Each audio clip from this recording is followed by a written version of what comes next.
Good evening and welcome to the February 22nd, 2022 meeting of the Chatham Select Board. This is a meeting with virtual participation only.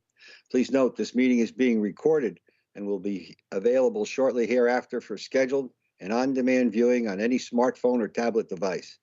If anyone else is recording the meeting, please let me know. Seeing none.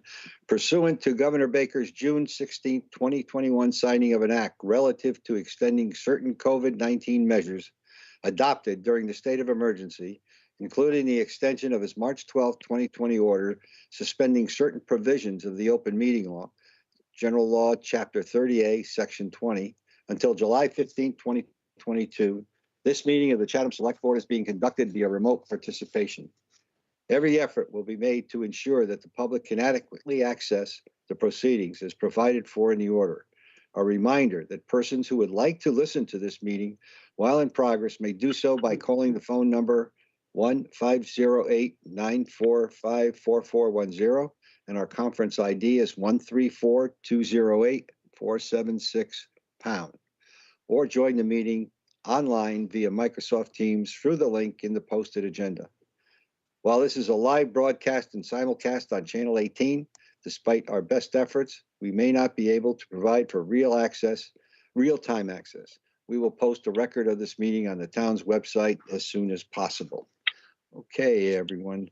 If I would, I'd have everyone, looks like we're in pretty good shape. Please turn off your cameras and mute your mics until speaking.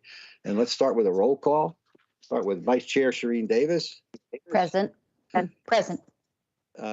Select Board Member Dean Nicastro. Present. Select Board Member Jeffrey Dykins. Present.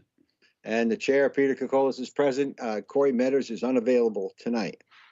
Okay, let me go with a quick overview of our agenda, just to make sure we're all on the right page. First, we have two sets of minutes, one with the interviews for the Airport Commission attorneys, the second one, our February 15th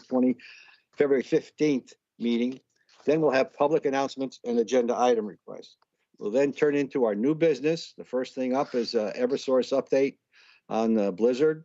We'll then go into public comments on the following business agenda, with the exception of one, which is the general bylaw amendment on polystyrene and expanded polystyrene foam. So the business agenda starts with the Finance Committee preliminary report, and it'll be given by Florence Selden, our Vice Chair. Then we get into town department budgets, some more of our fiscal F23 budget presentations on general government, the Chamber of Commerce, Human Services, which includes libraries. And then we have a number of articles. The first one will be amendments to the charter revision. The chair of the Charter Review Committee, John Carr, will give that. Then we have three fiscal and financial articles, and we'll take them together. Fixed salaries for elected officials, wood waste reclamation, OPEB, trust fund. Then we get into the general bylaw on polystyrene. That's where public agenda is welcome. We then go into a refile of a home rule petition that we've done for a number of years. And then finally, a citizen's petition on land acquisition at 776 Main Street. So it's a pretty full agenda. Let's go back to our minutes. And the first set of minutes of the interviews with Attorney David Mackey, Anderson, and Krieger. I hear something in the background. Everybody, please mute your mic. Okay. Could I have a motion to approve those minutes? So moved. In a second. Second. Okay, any changes, comments? Dean? Yes, Mr. Chairman, I have one edit on page 2, the second to last paragraph. I'd like to add at the end, after the conflicts, a comma, and the following clause. But conflict situations were unlikely to be frequent, comma, but conflict situations were unlikely to be frequent. I believe that's what Mr. Mackey, that was the thrust of what he said. Okay. Any others? Okay, if not, let's have a vote. Shireen? Aye. Dean? Aye. Jeff, Aye. and the chair says aye. Next up are our minutes for the February 15th meeting. And I could have everyone please turn off your cameras and mute your mic. Okay, do I have a motion to approve? So moved. Yeah. Second. And we have a second? Okay. Any changes, comments? Mr. Chairman, Go ahead, Dee. I have that. page 8. The paragraph up at the top, second to last line, the sentence that it begins, it was suggested that, I'd like to make the following edits. It was suggested that a comparison slide be provided whenever the town is being asked to support issuing new debt. I'll read that again. Yeah. It was suggested that a comparison slide be provided whenever the town is being asked to support issuing new debt. Yeah. That was my request at the time. Okay, any others? Okay, let's take a vote. We'll start from the other end. Jeffrey, Aye. Dean, Aye. Shereen, Aye. and the chair says aye. Okay. All right, up, we have next our public announcements and agenda items. Let's go to the board first. Shereen. Thank you, Mr. Chair. I'd like to mention the passing of former selectman Dan Meservey Sr. He was a selectman, I believe, in the 1990s, a business leader and a race car driver, and much, much more to the community. As a professional driver, he was the face of the Pro 4 modified racing in the Northeast. And he was a West Chatham community and business leader who was very strong in his beliefs and convictions. The last time we spoke was after I read a comment he had made in a chat room about Chatham's efforts for more affordable housing. I'd emailed him to say thank you for his concerns and to call me if he had some time to talk about what we were trying to do. And he called me right away. And we spoke for a long time. He had a lot of good thoughts and comments. And at the end of the conversation, he said if there was anything he could do to move a project forward, we'd be happy to help. And that was, I think that was last fall. And I believe we never did get the opportunity to work together, but I will kindly remember his sincere offer and his dedication to our town. I believe the Chronicle will be paying a tribute to him in the upcoming edition. So for now, I'd just like to express our condolences to his family. Well Thank said. you, Shereen. Very well. Anyone else on the board? I don't have anything. Jill? Thank you, Mr. Chair. So I wanted to note that free COVID-19 at-home test kits are available at the Town Health Division counter. That's at 261 George Ryder Road, starting today and Monday through Thursday from 9 a.m. to 3 p.m. while supplies last.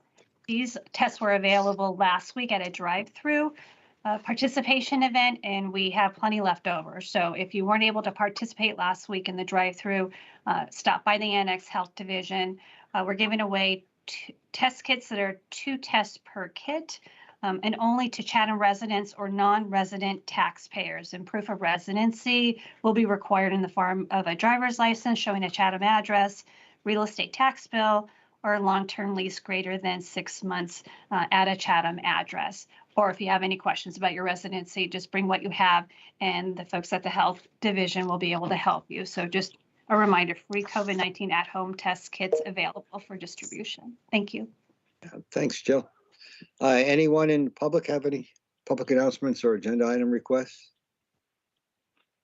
I don't see any. Okay, let's move ahead. First up on our new business is an Eversource update on our blizzard and storms. And Jill, I don't see Rona. Okay, there you are. Welcome, Rona. Did I say that properly? It's Ronit. Ronit, I like that better. I do see someone's hand up, and I don't know if they got missed. I just don't want to misspeak. Oh, thank you. Let me Sorry. try that. Okay, I see a Otton, O-T-T-O-N. Yeah, hello, this is Patrick Otten. When are you taking comments on the polystyrene bylaw? I'm going to be taking comments on that during that agenda item, and I'll announce that. Okay. Okay, very good. Thank you, sir. Thank you very much. Thank Thank you, Ronit. Okay. So now I can reciprocate. Good evening, Chair Kokolis.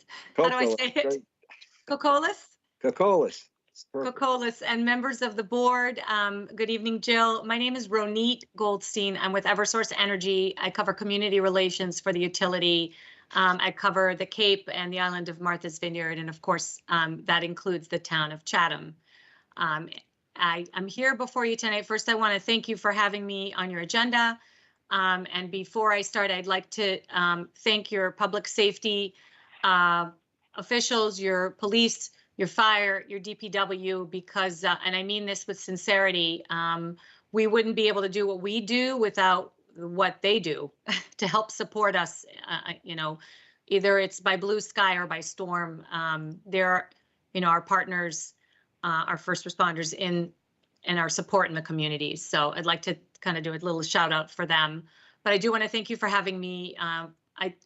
I mentioned it to Jill either last week or the week before. I thought it would be a great opportunity to introduce myself to the elected officials, just do a quick overview of what we do in advance of a storm, maybe talk a little bit about Blizzard Keenan and answer any questions you might have. And then I have one other small topic that I wanted to bring to the board's attention just for future reference, sort of to have on your radar if that's okay, Chairman, yes. So I'd like to start with, first of all, community relations is a big bucket, if you will, but I really am the best conduit between the communities and the utility. I communicate on a daily basis with whether it's staff, elected officials. I'd say a majority of my communication, and certainly if there's storms, is with your public safety officials and with your DPW. And certainly with them and with you through projects that we have throughout the town. You know, unfortunately, the Cape in the last couple storms was really hit more than any other region in the Commonwealth. And as a result, you know, you are on the receiving end of it. So a little bit about Eversource's preparation for storms. So typically the utility will start to secure resources days in advance. We're monitoring the weather 24/7, and we see something that's going to be of concern, and all of the data and models are showing that, you know, areas are going to be hit. We will start to secure resources externally and internal to the company days in advance. So for example, with Blizzard Keenan, we were already securing resources at the beginning of that week, knowing the storm would hit sometime overnight, Friday into Saturday. At Eversource, everyone has a storm role.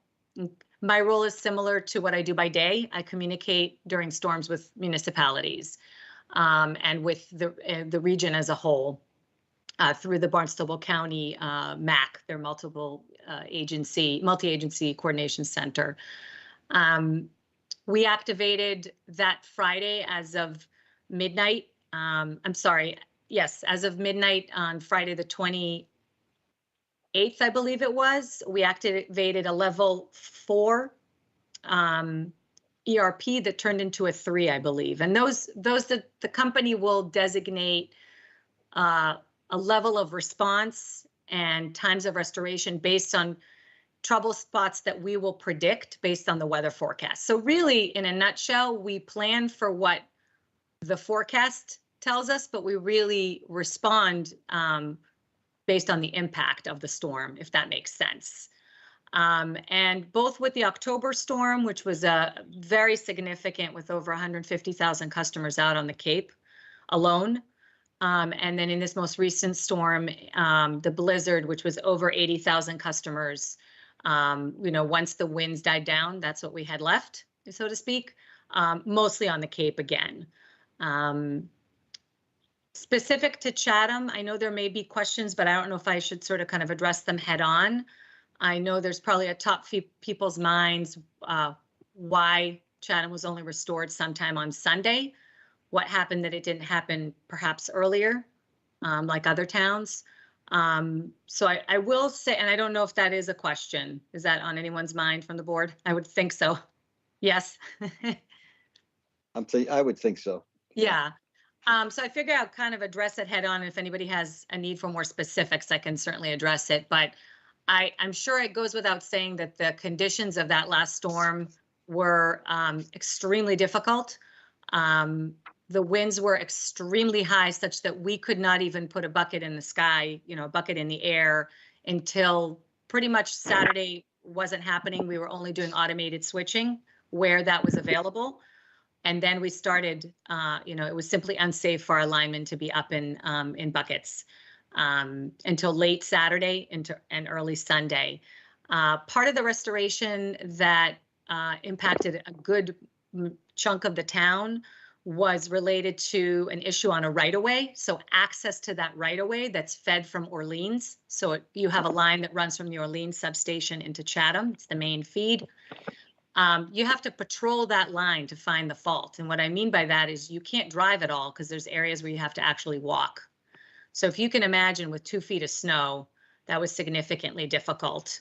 Once we found the fault, because so much time had lapsed till we found it, we also needed to, before energizing, so we make the repair, and before energizing that line, you actually have to walk the entire circuit to make sure that there's no other safety hazards that have occurred since the time that you started the repair, if that makes sense. So for part of it was a safety issue within the right-of-way, obviously, and access, and then safety on the circuit that's within the roadway.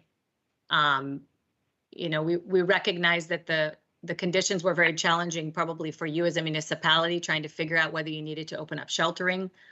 Those communications are ongoing during a storm. And in fact, we have a dedicated liaison in this last storm that we embedded in your EOC, in your emergency operations center, which is the fire station.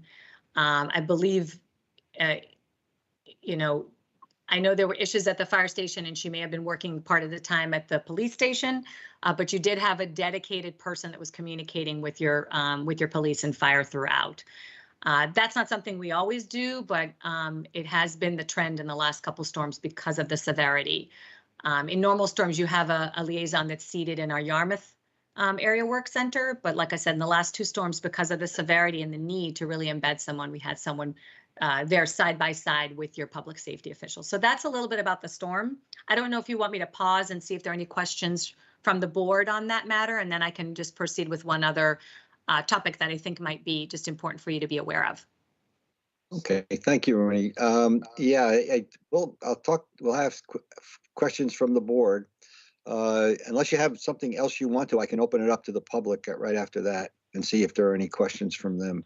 I'll make one comment though. We had a discussion with our emergency operations center folks and emergency team, and they did bring up the fact that Eversource had a person with them, and they found that to be extremely not only supportive, but it ended up being necessary, is the way I took it away. So are there any questions from the board?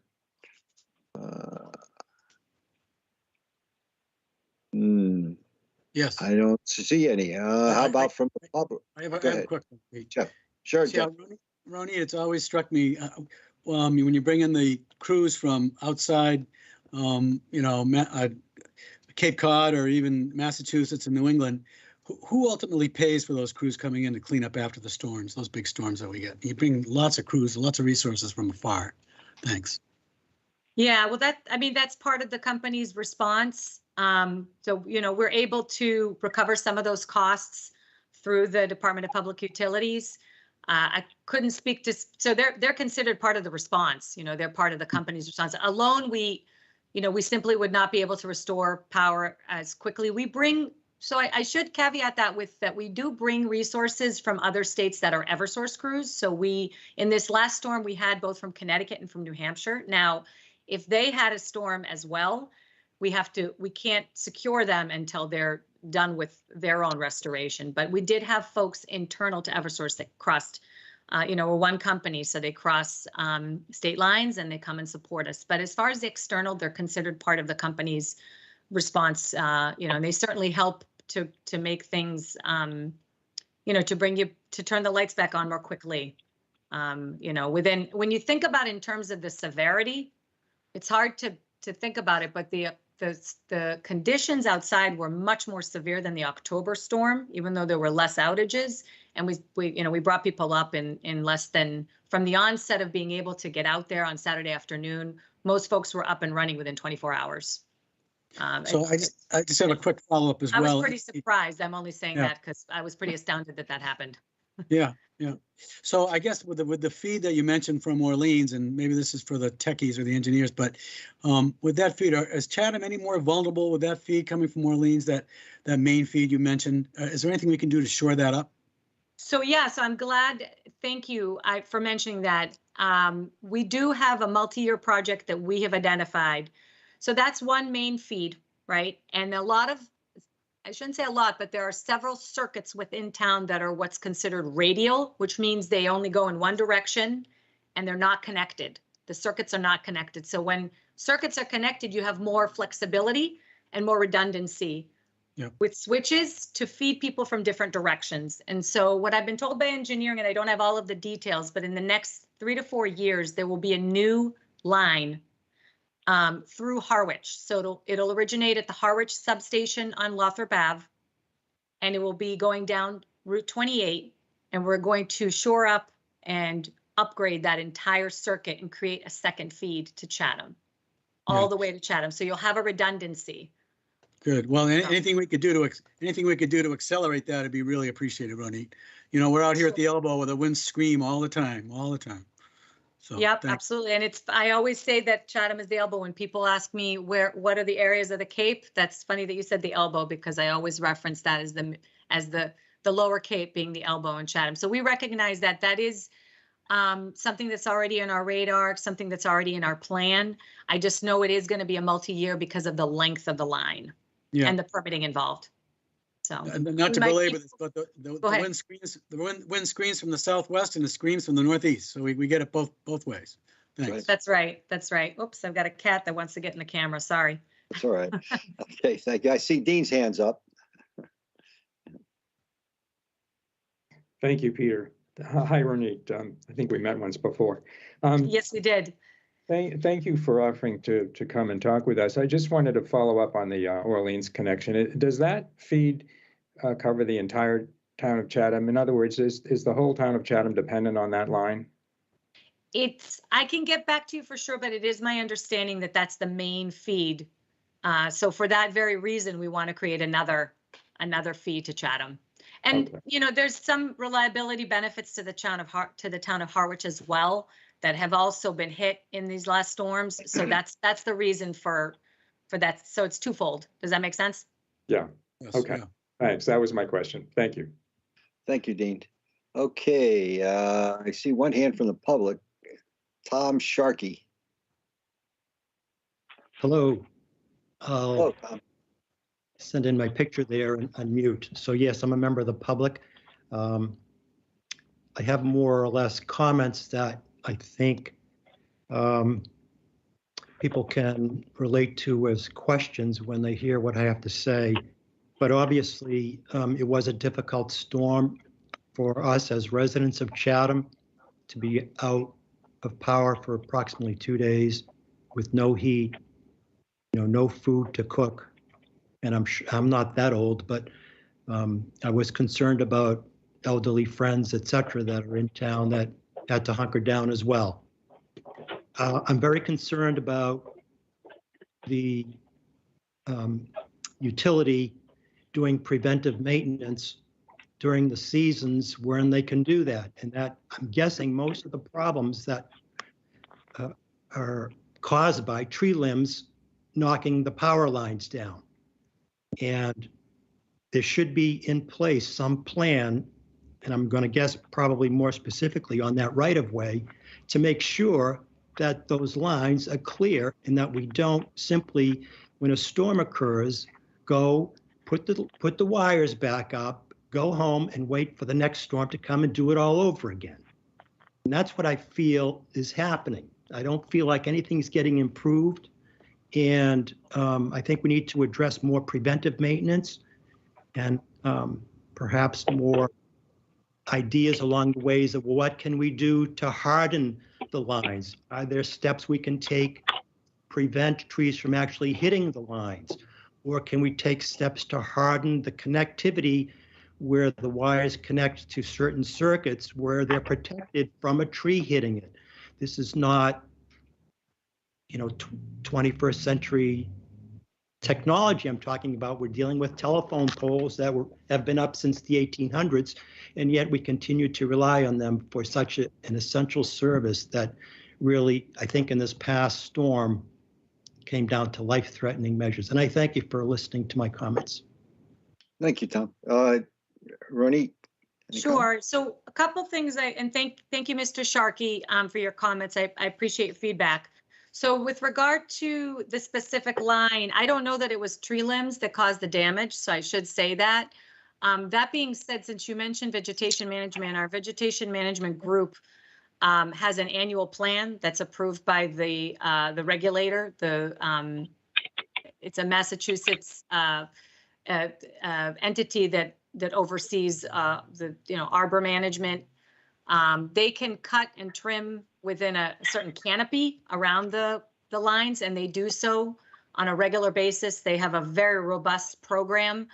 I will say there are a lot of trees, and they work every day, and there are many, many crews on a regular blue sky day that work on the Cape alone to try to keep up with that maintenance. So that is done on a regular basis. Unfortunately, I think our biggest enemy is wind. And so sometimes you trim around the lines, but the tree across the street that you can't touch is what falls over. So, it's an uphill battle some days, but we do preventative. Second comment about just preventative maintenance overall, I will say that most people are unaware that patrolling is done after a storm. So our engineers, just because the lights are back on, for us, a lot of times the storm duty is still ongoing. And engineers will patrol sometimes a week to 2 weeks after the storm to identify spots that are vulnerable, and our linemen will go out and fix it so that before the next storm comes along, that doesn't, take that piece of equipment down. So that is again, I think people forget that we continue to work after the lights are on. And I know in this last storm, it was about another week that we were incurring damage because the weather was, I don't know if people recall, the weather wasn't great following the blizzard either. So I don't know if that particularly, if that entirely addressed, but I thought I would just touch upon those 2 points. Okay, thank you, Ronit. I see a hand up that says guest. You have to please let us know who you are for the record. I'm sorry, it's Elaine Gibbs. Oh, I didn't see the EGG, Elaine. I'm sorry. Go ahead. That's all right. I came in late, so you may have covered this. But I was wondering if you talked about communication for those of us who still had our phone lines, well, not phone lines, but our cell phone reception, we were not getting information from Eversource. It was like there's a power outage. We have no idea when. There was very little guidance. And as of 5 o'clock on Sunday night, we were told, my message said, and most of the people I knew, that we weren't going to get power restored until the following night. So people were faced with the prospect of having to get out of their homes that night because some had dropped to 39 degrees. And, miraculously, the power did come on for those 5,800 customers, most of them by midnight. But is there a better way to communicate so that we can have more information so that we can make decisions as to whether we need to get in a car and just drive until we can find a motel? Because there were a lot of life-threatening situations for people. Their homes were very, very cold. Sure, Elaine. thank you. Is it Elaine? Yes. Yes, thanks for your feedback. So it's interesting.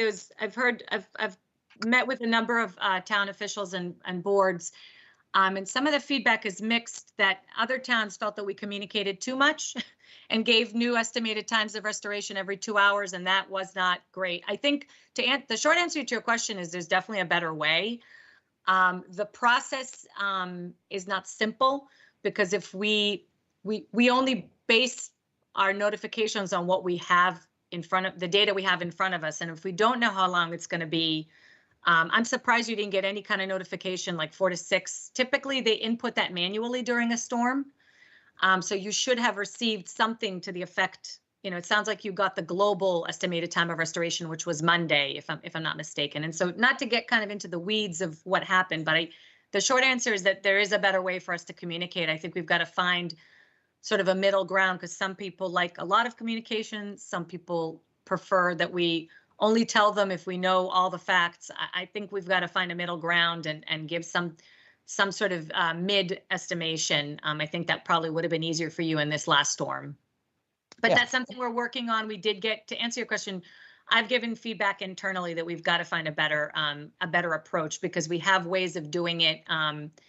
There's folks are a little hesitant, because if you say it's in 2 hours and then you don't meet it, then you're giving another 2 hours out, and that's equally frustrating. So we've got to find a middle ground. I don't know if that's helpful to you. Yeah, Yeah, I Ronit? think it's a consideration where when people have to make decisions, it's dark out, it's 5:30 at night, and they're being told it's going to be another 24 hours, that they need to have more data so they can make a decision. Understood. And Yep. And this may be just pure speculation, but is there any consideration, because we are like the outpost, and we sometimes lose power when no one else does because of the nor'easters coming in here, of burying lines in vulnerable areas? Because I don't think it's necessarily tree winds. I think or trees coming down. I think it's the wind. I mean, when we're getting 80-mile-an-hour gusts, we're losing power without trees down. So there are vulnerable areas that I would think should be considered for burying the wires. Absolutely. I can continue to take that back, but I believe the approach with that multi-year project coming from Harwich, it's intended to do just that, is to give you some redundancy. When we have typically with those types of projects, we'll also install smart switches, and those switches give us more control of the grid, and we can feed people from different directions and reduce the number of people out. It really gives us a better control of the system in the areas of town. So I hear you, Elaine, and we definitely have that on our radar. Like I said, the project coming from Harwich is intended to do just that and more. Thank you very much. You're welcome. Nicole, just to follow up on that, and it's not a question, just a comment. My experience, and in a couple of my neighbors, whether you had a Verizon or another one, but I had Verizon, and Verizon had a problem having their service up. Never mind Comcast. But what would get through periodically were text messages, and Eversource would send text messages out. I'm one of those ones that were getting a number of text messages whenever they could come in. And in the storm in October, you beat the time. This time I received messages and it kept on moving. It was a moving date whenever it came in. So that's interesting. You said that some people didn't, some people did. I guess it depends on your service, but this was a cell service. Yeah, and I should sort of put a plug in for folks that do have cell phones. You can download the Eversource app. You can receive notifications through that. You can see the outage map through that. You can pay your bill through that.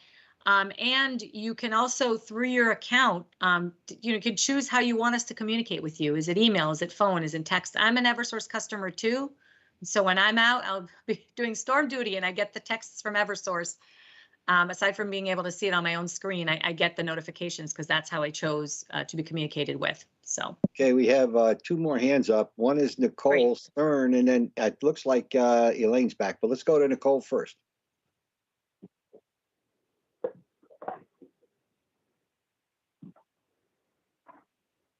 Hey, Nicole. Am I on now? Yes, you are. Okay, Nicole Stern, thank you. Peter actually mentioned what I was going to bring up about the cell phone messages that were coming in. I think I got 6 of them. It's saying, when the power is going to be back on in my area. And I have to tell you that was more frustrating than not getting any, because you kind of bank on that time. You decide you can suck it up for another 4 or 5 hours, and then nothing happens. And when that happens 5 or 6 times, you kind of want to just shut your cell phone off, to your connection. And the other thing that I was going to ask, and I don't know anything about feed lines, but You did mention Orleans and a project going on in Harwich. What about Chatham? I mean, would it help if we had a project going on in Chatham that would help Harwich? Since we're the ones that get hit the worst? Thank you. Sure. So Nicole, it's just a perfect example of how the multiple text sometimes frustrates people. I hear you, and that's actually the feedback that I gave internal to the Eversource team, that we need to do a better job at communicating. If it's putting it 4 to 6 hours and we achieve it before, then, maybe we'll be a hero for the day. But rather than doing the chunks of every 2 hours, which I think is probably what you received in notifications, and that was probably frustrating. I do hear you on that. As far as the project, the power originates from the substation, so we have to start there to create a new, an entirely new line. We couldn't, I'm not a technical person, but I do know that we couldn't necessarily bring a new line from Chatham out. However, I do know that we've already done some switches in town. In the area of Morris Island, we have a new source of supply right at Town Hall. It's a pad mount transformer. It looks like a green box, and that's actually transformers, the ones that the piece of infrastructure that looks like a bucket on a pole.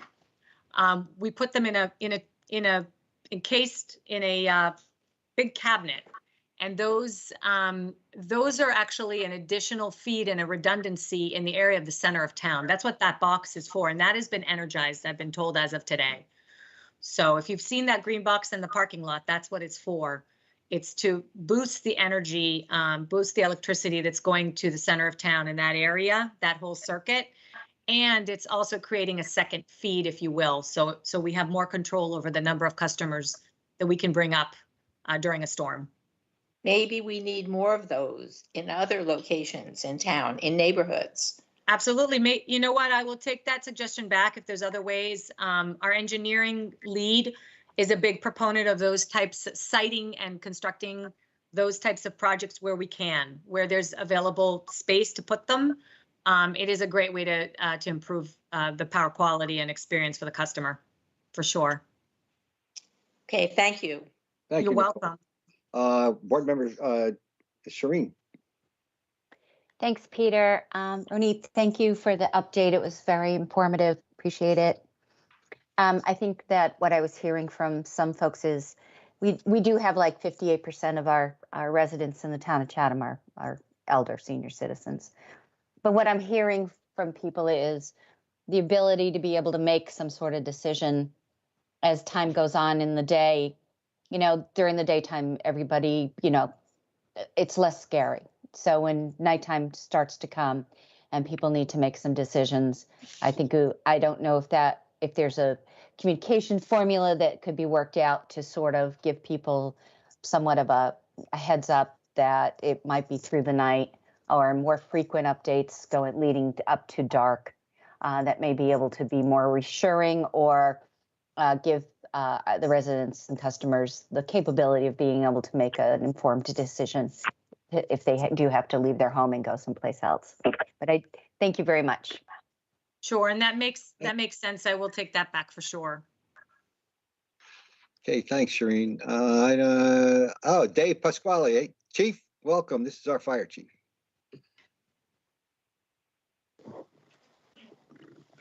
Can you hear me? Yep. Okay. I had a lot of communication with Ronit during both storms, and I'll just let you know that I was getting emails saying that my power would be on at a certain time and it didn't come on. And then I got an email that said my power was on and it wasn't on. So poor Ronit has to deal with me personally, and she answers the phone every single time. The one thing that I will say, though, is we have an unprecedented level of cooperation with Eversource. I've been doing this for 30 years, and I've never been able to pick up the phone and talk to a person that could give me an answer about anything. And Ronit and her staff have been great. It's not perfect. We still have a long way to go, but just the fact that they embed liaisons in our building is a huge, huge thing, because, we have critical infrastructure all over town, the nursing home, assisted living places, and we're able to communicate with them, whenever we need to, and they're great. So, the storm thing, we have a long way to go still, and so does Eversource, but I just have to say it's never been better. Thank you, Chief. Okay, I don't see any others, Rooney. Anything else? Well, I don't want to take any more time of your already loaded meeting, but I can certainly come back at another time to present other matters. I don't think anything is really pressing tonight, unless I've forgotten anything that anyone wants to ask about. I appreciate your feedback, Chief, by the way. I think we have come a long way, and so there's still room to grow, but I think we've come a long way. Jill, have I forgotten anything that we've just kind of refresh my memory if there's anything that I should bring up or? Yeah, I think this hit all the bullet points that we discussed. Great. So thank you. Thanks very much, Renee, for coming by. Sure, Yeah, and I thank look you very forward much. to meeting you all in person at some point. This is as good as in person can get with my cats playing with toys in the background. I apologize for all the background noise. It's all right, you're fine.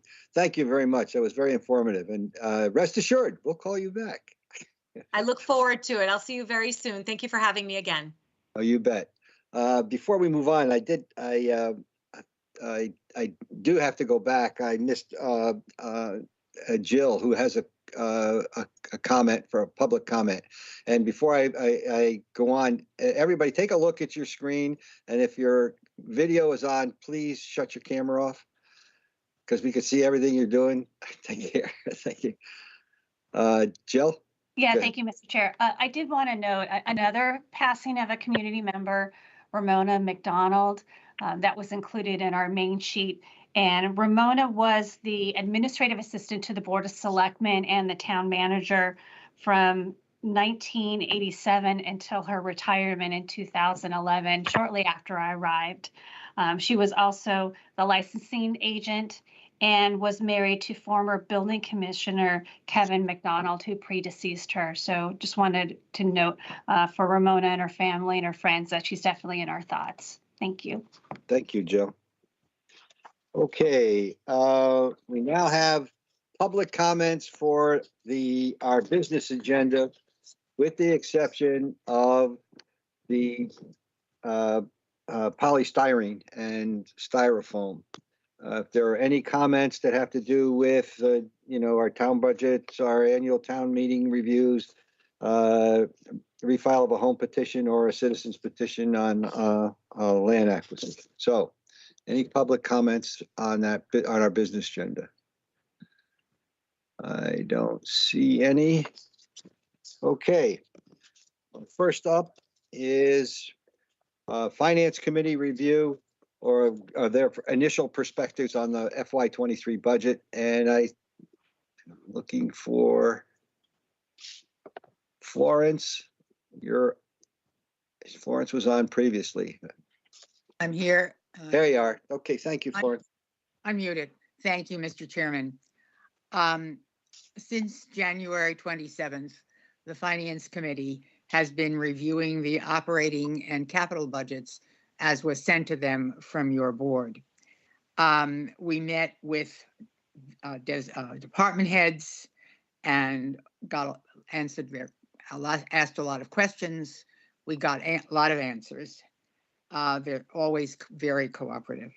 The result of this initial work is our report to you tonight. As vice chair, I'm sitting in for our chairman, Stephen Daniel, who could not be here, but who was instrumental in the writing of this report, as all other reports. I also want to thank the Finance Committee for their attentiveness to detail, for their thoughtful comments and their continued feedback. And those people are Norma Avila, Tommy Doan, Barbara Madison, John Papalato, Joanne Sprague, John Whalen, and Andy Young. And with that, I think what I will do, Mr. Chairman, is, as Stephen has done in the past, read to you our perspective on the proposed fiscal year 2023 budget. The Finance Committee offers its sincere thanks to the town manager, Jill Goldsmith, Finance Director Alex Halala, all department heads, and those staff members involved in developing the proposed fiscal year 2023 budget. For the past 2 years, this team has operated under challenges and constraints imposed by the pandemic, and we're grateful to each and all of them for their commitment to our town. The proposed fiscal year 2023 budget submitted by the town manager in that very fat book that we got is characterized as, quote, COVID sustainable service budget, end quote, thematically directed toward, quote, preserving and building our social infrastructure and resiliency, unquote. The proposed operating budget of $35,216,832 at this point, a figure which does not include the educational assessment, represents a proposed increase of 6.57% over the town meeting approved FY22 operating budget, a notable jump over the annual increments of recent years, including pre-pandemic years. While the proposed budget incorporates modest spending increases as a result of anticipated scheduled cost increases, step increases for salaries, annual increases in service contracts, costs set due to the pandemic, etc., the significant majority of the increase is driven by the town manager's request for 7 additional full-time equivalent employees in order to comply with the select board's level service mandate. The town manager has been providing warnings over the past several years that town staff has been increasingly stressed by a number of workload-related factors and that certain departments had reached their capacity to carry out town priorities. It should come as little surprise to see the proposed staffing additions in light of those factors, as well as the recovery of our local economy and the significant growth in our real estate tax base following the pandemic.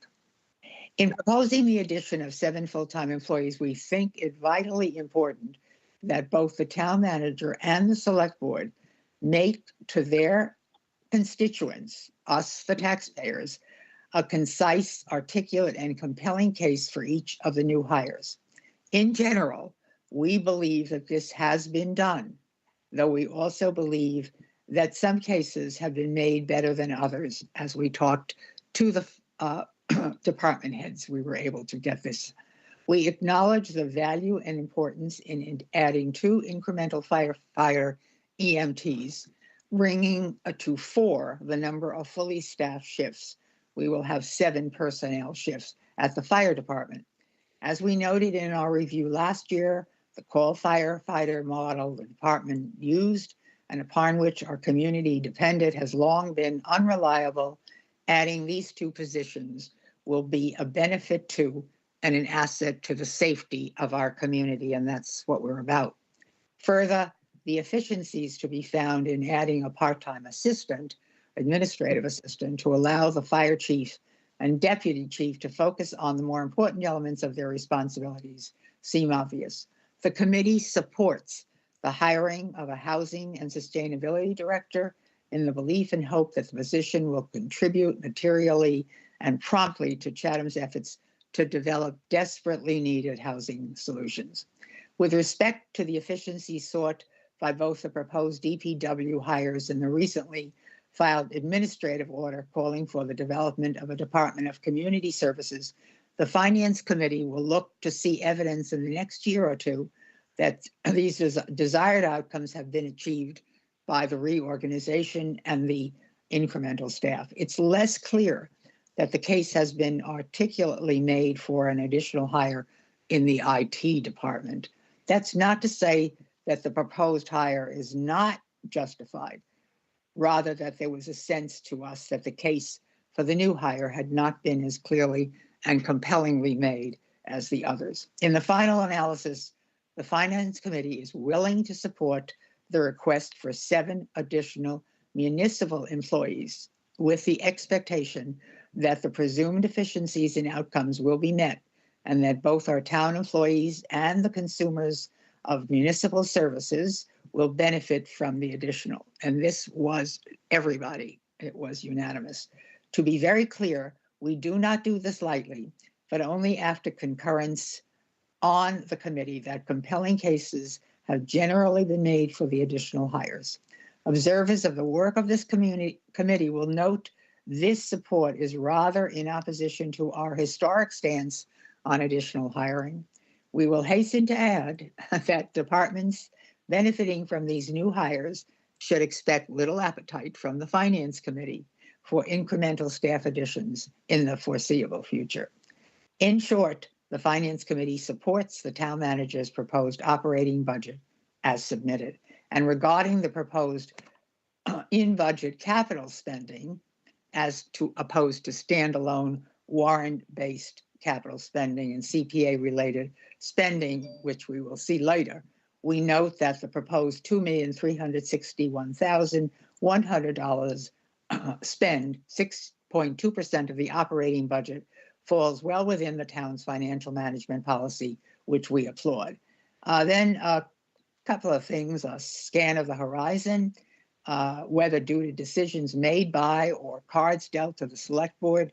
It's the belief of the Finance Committee that the town is facing a series of structural, recurring, and potentially significant expenses, including but not limited to costs associated with the Chatham Elementary School. Briefly, the costs were just originally under $600,000, now potentially $1,080,000 for year one, if we vote to accept the school as our own.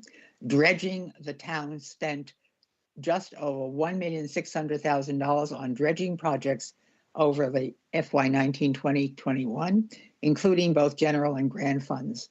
Notably, for our purposes in raising this issue, spending on dredging increased 144% over these, 44%, forgive me, bad enough. And of course, the PFAS remediation of $1,400,000 was allocated in 2021 for remediation services on 2 wells. Are we in the beginning of this issue, the middle, the end? We really don't know. It's not clear to us what the expectation of the select board is on how these potentially material costs, should they materialize, be managed going forward, and how such costs might affect our budgetary flexibility in the future, especially given the apparent continuing affection of our community and political leadership for large and expensive capital projects. Free cash, we want to mention this. The Finance Committee appreciates and applauds the conservative forecasting and budgeting performed by the town manager and the finance director over the past 2 years of the pandemic. That said, we want to note with alarm that free cash is at an eye-watering $8,661,710. Has now climbed to fully 25% of the proposed operating budget versus the minimum 3 to 5% target under the town's financial guidelines. We're certainly aware of the various inputs which resulted in last year's extremely high figure and acknowledge that it could be argued that there is some element of coincidence in the result. We also would note that a large piece of this is due to the money that the town has received from Harwich and will be continuing to receive in this coming year. The board attempted to deal with this several years ago. It didn't work out, but they need to consider doing this again. Nevertheless, and as we all know, free cash is effectively an interest-free loan from the taxpayer to the town of Chatham.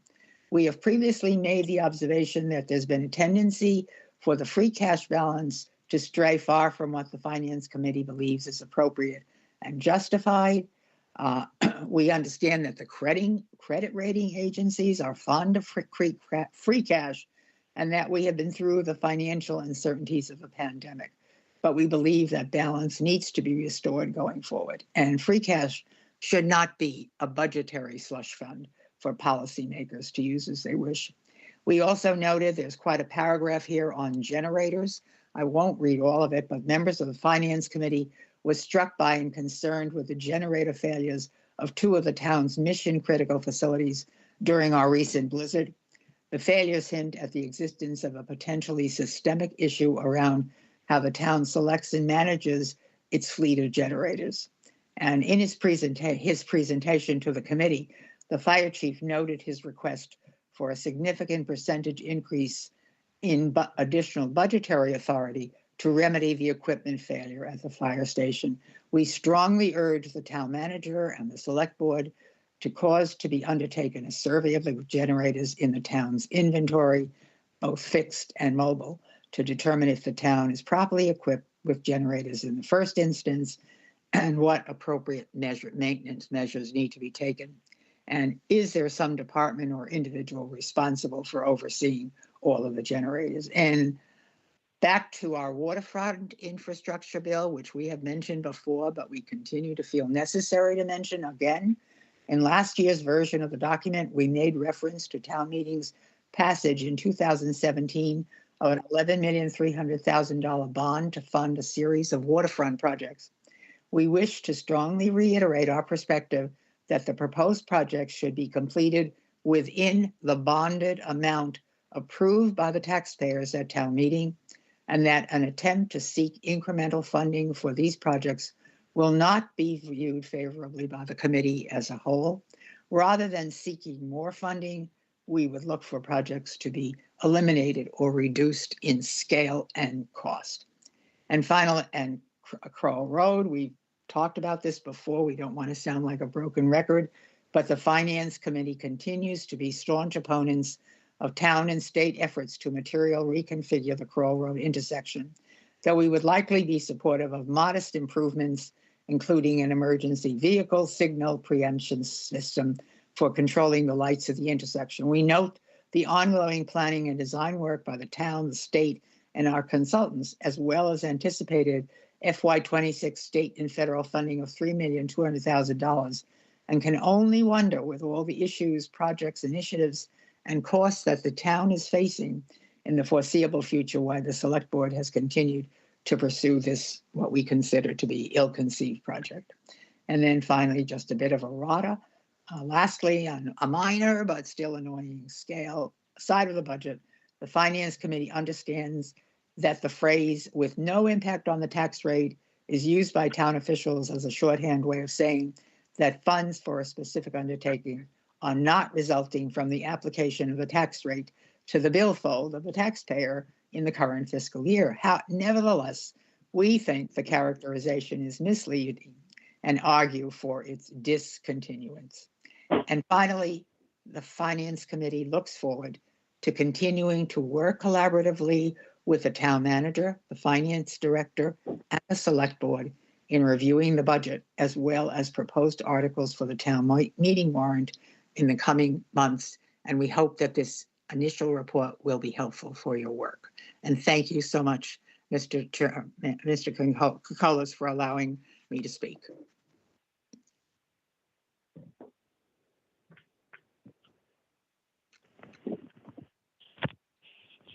Do you have any questions or comments or anything that I can respond to? I'll be glad. Excuse me, I was on mute. I want to say thank you, Florence. As always, the Finance Committee provides exceptional advice. It's a thoughtful view. It's kind of your conscience looking over your shoulder, especially when it comes to the future. And I would agree with a number of comments that were made and how we have to look to the future, especially when we're not sure of what something is going to cost, but we cannot ignore it. A number of issues were brought up towards the end. There were more challenges than issues, which I think is very well appreciated. I think this board appreciates that.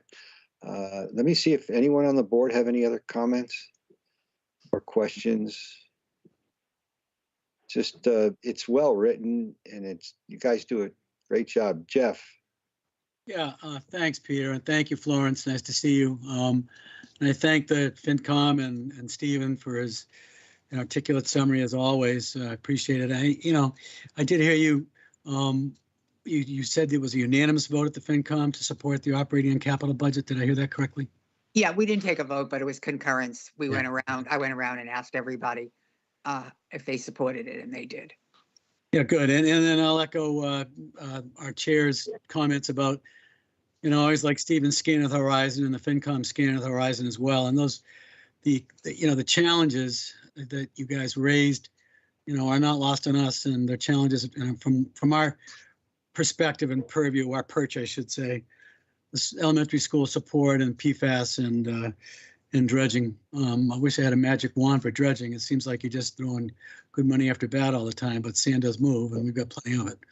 Short of our own dredging or some growing solution, I haven't got a magic wand there. So, and PFAS is PFAS. We're going to deal with it as it comes, and certainly I hope we were going to support our elementary schools. So, but I appreciate the report, and I appreciate your support of the capital operating budget and your insights in general. Thank you. Thank you, Jeff. Dean's hands up, and then Shireen. Thank you, Peter. Thank you, Florence. An excellent report from the committee. I appreciate it very much. For historical and personal reasons, the Finance Committee is one of my very favorite committees. I do appreciate the points that you raised toward the end. I pretty much agree with all of them. And Jeff talked about the dredging, and I know Jeff has been pressing for several years for some ideas about groins. I don't think we've had a report yet, to my knowledge. Jeff, you can correct me if I'm wrong, but I don't think we've seen it. And that might help significantly in that regard. I think we also need to bring forward some proposal to use what's remaining of the Harwich monies, because we have tapped into some of those for some projects. And I think it's time to bring that forward. I agree with you on Kroll Road. I think Corey would as well. And I know we're going to get another report on that, and I think a couple of us might make another effort to try to terminate that project, but we'll see what happens at that point. But it was a very fine report, and I always find it extremely helpful to us. Stephen's a fine writer as well. Thank you. Thank you, Dean. Shireen? Not to reiterate everybody, Florence, but thank you so much for the report. It's always a pleasure to hear the perspective of the Finance Committee.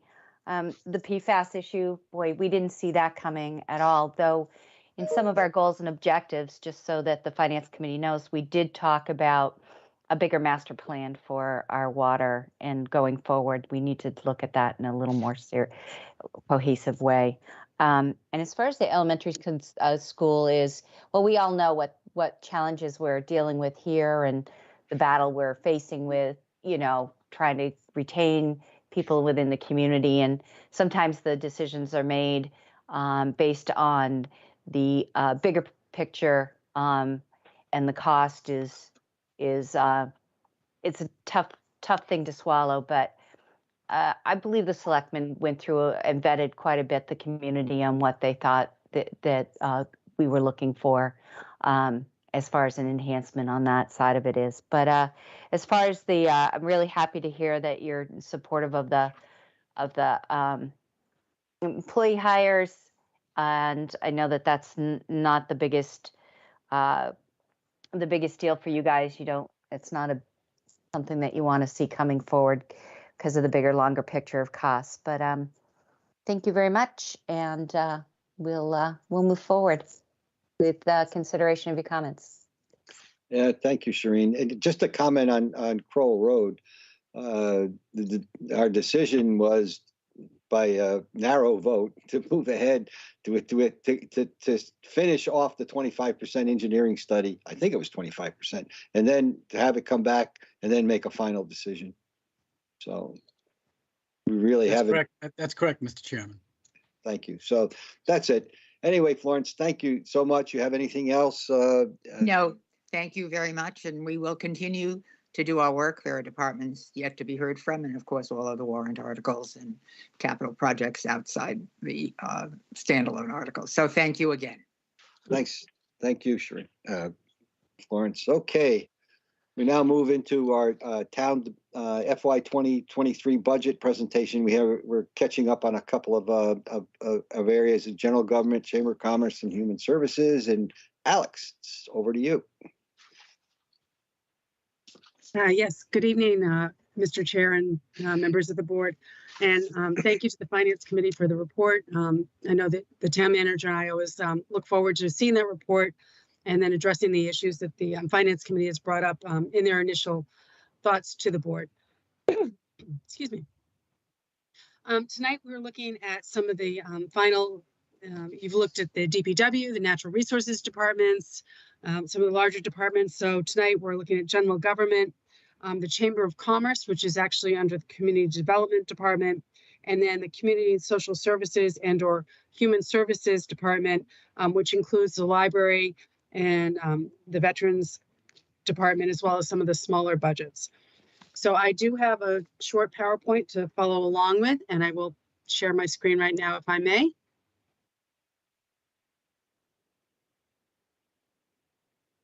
And can we all see this? Is it coming up?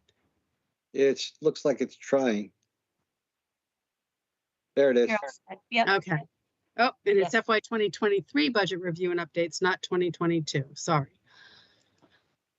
Right, so tonight we're looking at the general government under section 1 of the budget book. The Chamber of Commerce, as I said, is under the Community Development Department in section 3 of the budget book, and Human Services or Community Services under section 6 of the budget book.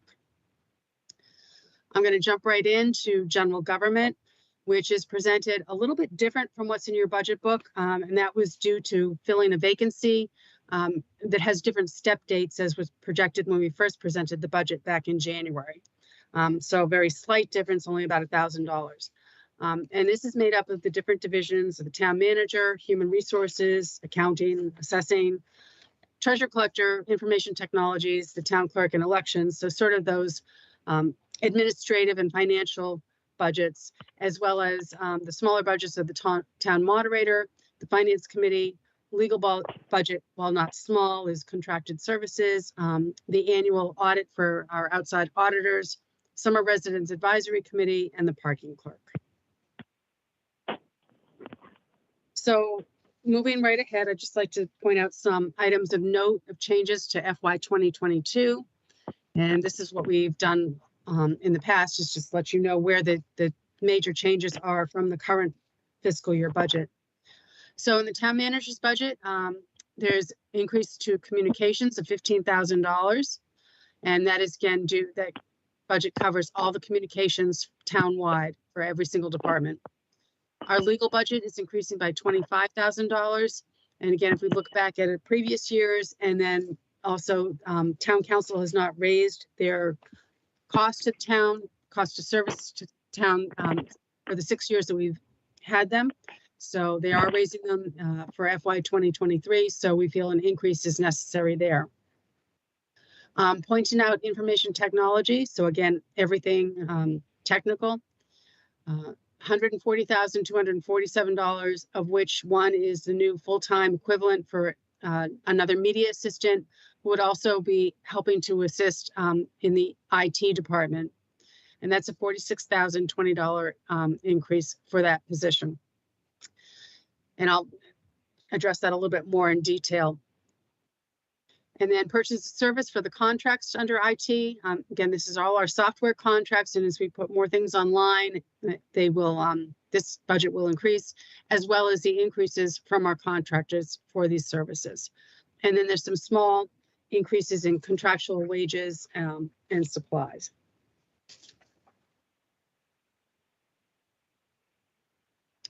So the media assistant, I know the Finance Committee brought this up in their message to you earlier. So the media assistant, IT assistant, we want to just point out some of the challenges. The two people that we have, the two full-time media personnel in Channel 18.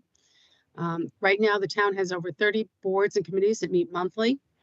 Hybrid in-person meetings, while they may not continue in the future, require 2 operators at each meeting, and that's quite a heavy lift for the 2 operators right now.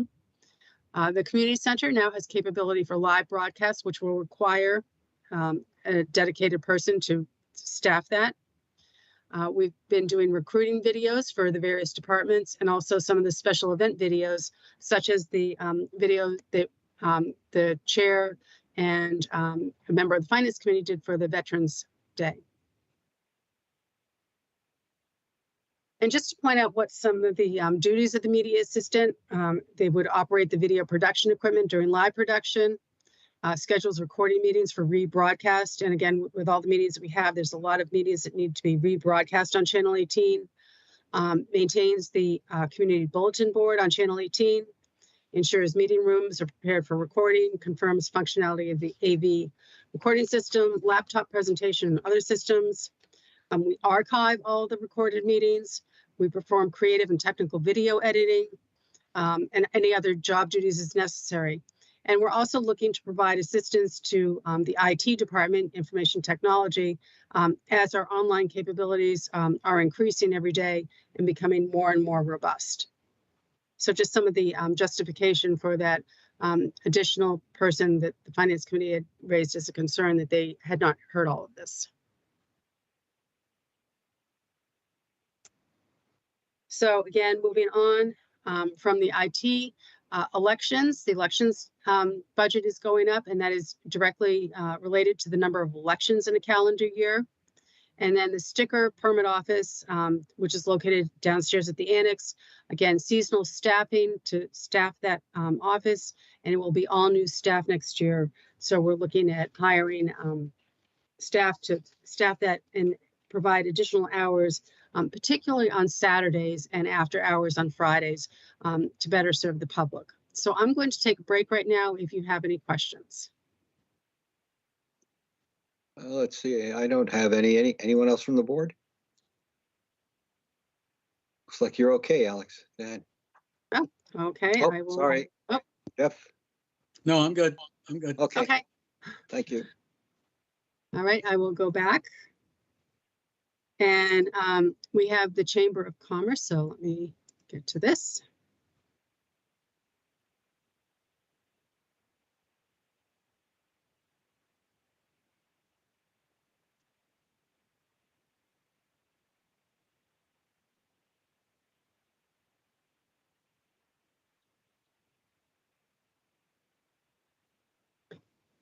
The Chamber of Commerce, again, that's under the Community Development Department, and we have funded the Chamber of Commerce, particularly for their staffing of the information booth. So the Chamber of Commerce had requested $102,000 for FY 2023, and that included a $4,000 increase for the information booth salaries to staff those, and that's based on the minimum wage. And the minimum wage did increase. They had also requested an increase of $17,000 over the current fiscal year, which, I'm sorry, $13,000, which would go for marketing efforts, particularly for regional radio marketing. However, we're not proposing that in the FY 2023 budget, but we did include the $4,000 for the staffing of the information booths. And in your packet, I did include a letter from the Merchants Association, basically as what they had accomplished in FY 2021. And I'm not sure if there's anyone here from the Commerce available to answer any questions if you might have them, but I will take a pause right now.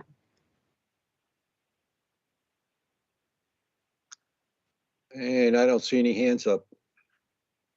Okay. Okay. Moving along.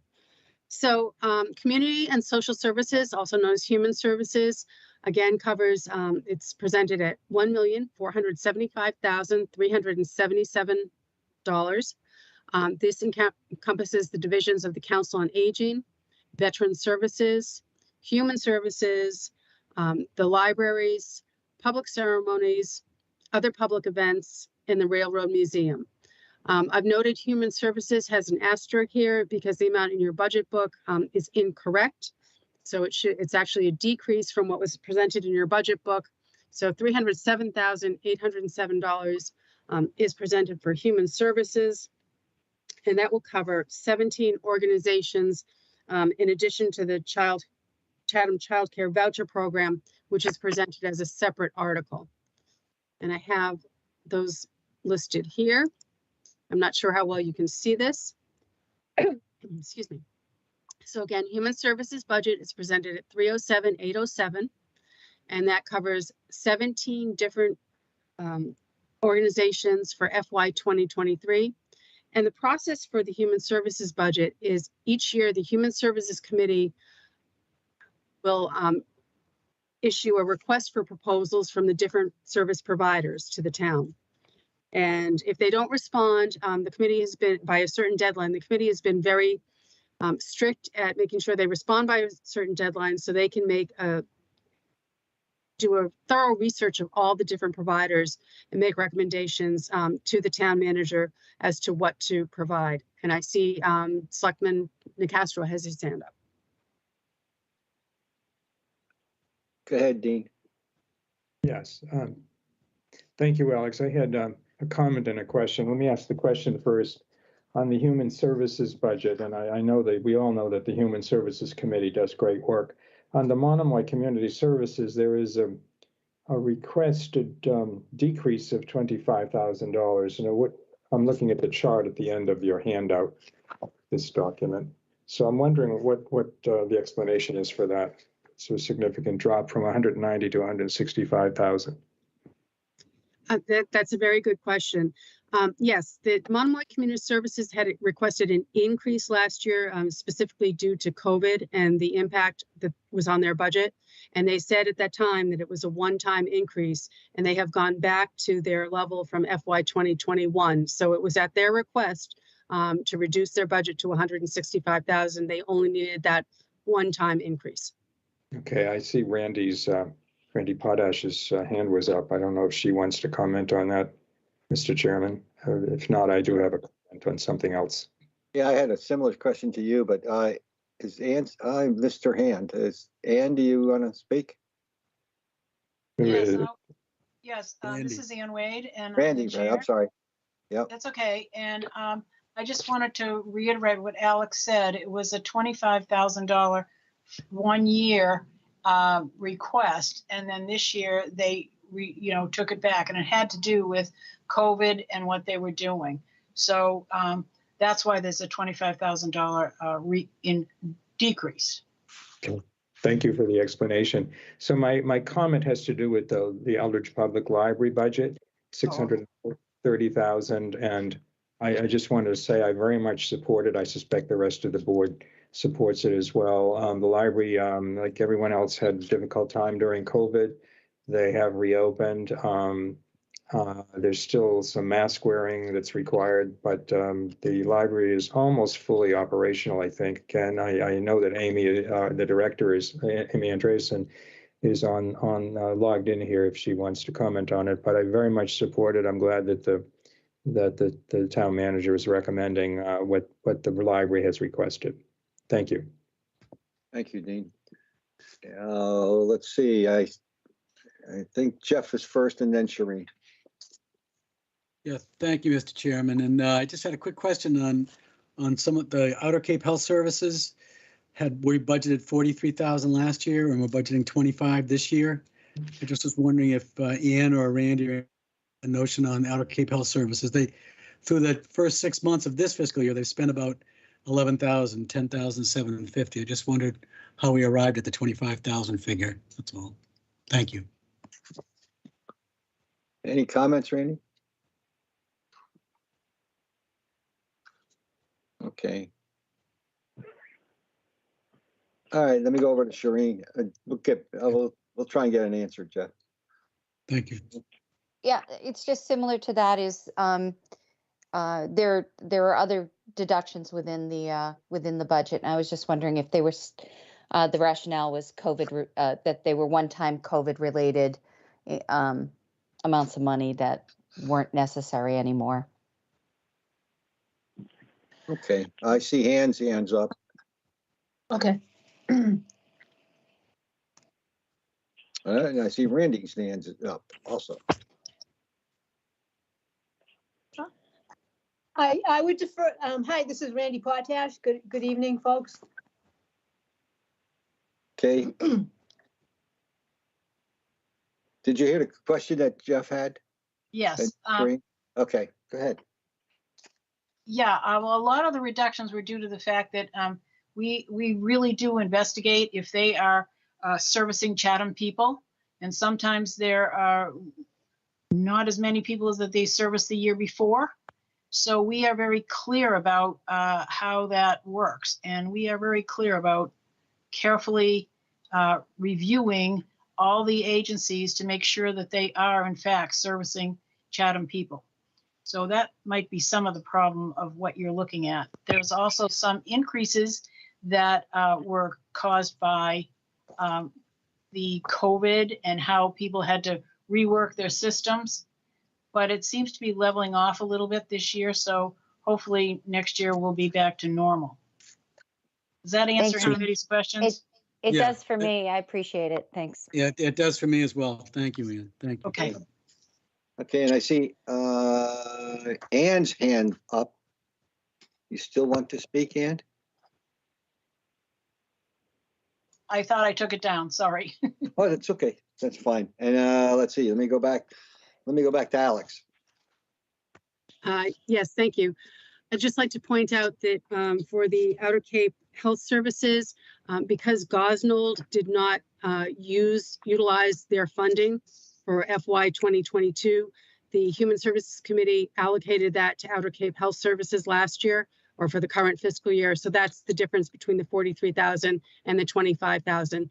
They requested 25,000 and the committee awarded them 25,000.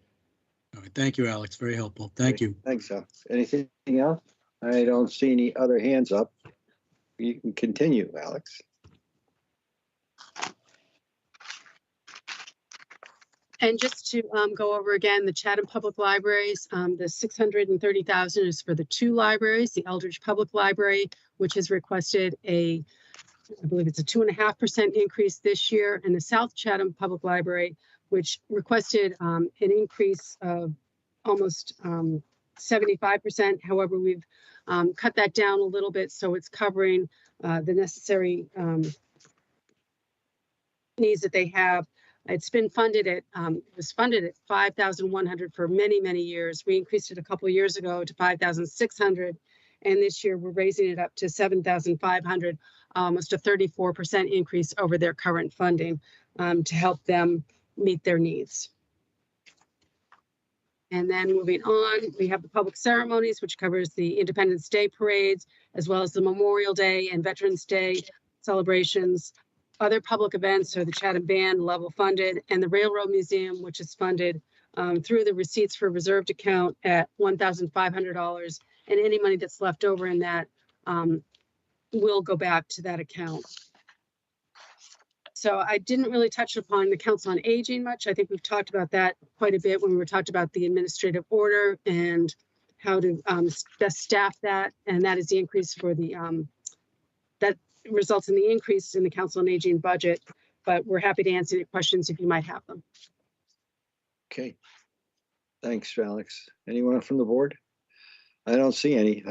We did speak to Council on Aging quite a bit. All right. Thank you. I just want to let the board know that we will be presenting articles in the next few weeks for you to review. And any updates that we might have on the budget moving forward. Yeah, we have a heavy load this time around for the budget. Okay. Thank you, Alex. Let's move on to our next agenda item, and that is the charter revision and the chair of the Charter Review Committee, John Carr. And welcome, John. I saw you on earlier. Okay. There we go. There you are. Thank you, Mr. Chairman. This edition of the Charter Review Committee was first charged in December of 2019. And we met 6 times. We made some progress. And then, of course, we were shut down for the pandemic. In May of 2021, I felt that we were, the town actually had created the ability to meet remotely, more functionally, and we started back in business, if you will. We have looked at quite a bit of the charter, and we accepted lots of suggestions and reviewed them. But when we come down to the town meeting, which is our task, is to recommend to town meeting changes that might need to be made to the charter, we have one proposal, proposed charter amendment to section 8.2, which is how often is the charter required to be reviewed by a charter committee. It has been in the current, edition of the charter, that it is reviewed at least once every 5 years, although that particular wording has been a problem over time because it doesn't say from when. Is it from when it was first established, or when it was first voted, or when it was finally voted? So that was an issue that had to be addressed. In addition, people felt that in general, many people, you, the select board, people talking with us, town administration, but members of the public also felt that this was happening too frequently. I would say that's a plurality. I would almost say a majority. I would say a majority of the people that spoke with us. There are people that feel, frankly, that it could be reviewed almost continuously. However, the charter committee voted unanimously for this amendment that we are presenting, and which we would hope that you would agree to put on the warrant for voting at town meeting.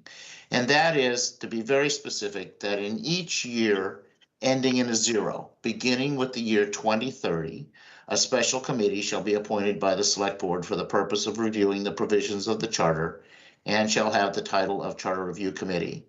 The Charter Review Committee shall submit a report to town meeting concerning any proposed amendments. Someone's on, please, your mic. We can hear you. Thank you. So basically, and this is basically the same section, with the change being from every 5 years to in each year ending in a 0, which, if there were no other actions to create a charter review committee, would mean it would be reviewed every 10 years.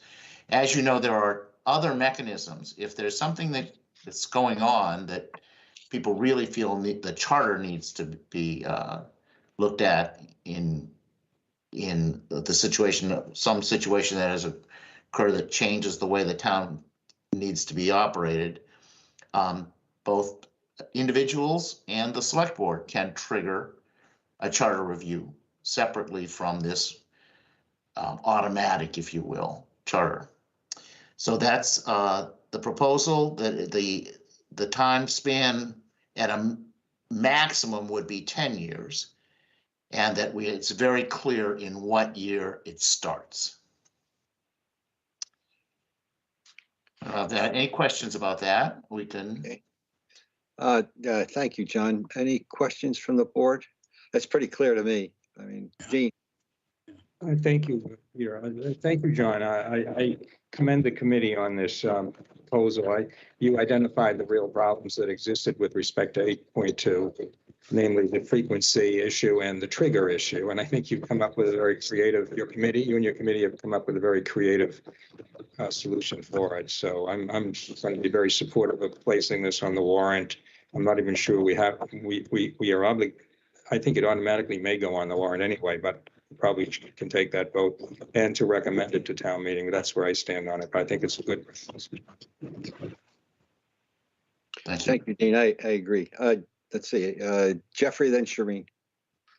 Yeah, John, just thank you, and thanks to the Charter Review Committee for coming up with a spot-on, sensible proposal for modifying or amending, I should say, a section 8.2. I think it was the glaring issue with respect to how we review the charter, and I think you've ameliorated it or addressed it very directly, and I certainly will be very supportive as well. Thank you. Thanks for your efforts.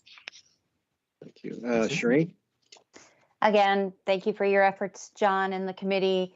You know, it took a long time for you guys to get to this point. I know that you've gone through some thorough vetting of the charter itself, as well as concepts and presentations by community members on other matters. So I'm really supportive in this. I think this is the what was problematic with the charter, and I think this is a really clever way to address that issue. Thank you. Thank you. Excuse Peter. I was just going to make a comment before John. It had to do with, in the staff report, it talks about some edits that have to be made that could be done administratively. That says a lot about how everybody read that charter. So I appreciate that. Okay, I'm gonna speak to those in just a second. I have a couple of points I'd like to make. I'd like to recognize Debbie Aikman, who is a star researcher. And so we did not invent this idea of having this triggered in a specific year.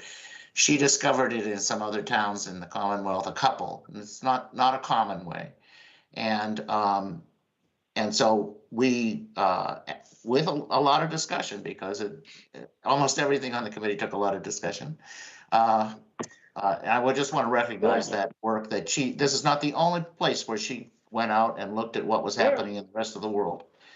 I want to recognize the entire committee, which includes Debbie, Tom Wilson, Ann Ryan, Mary Beth Daniel, Thomas Clark, and Mike Schell, in addition to Brad Schiff, who was started with the committee, but then lost eligibility, if you will, when he moved out of town at a point.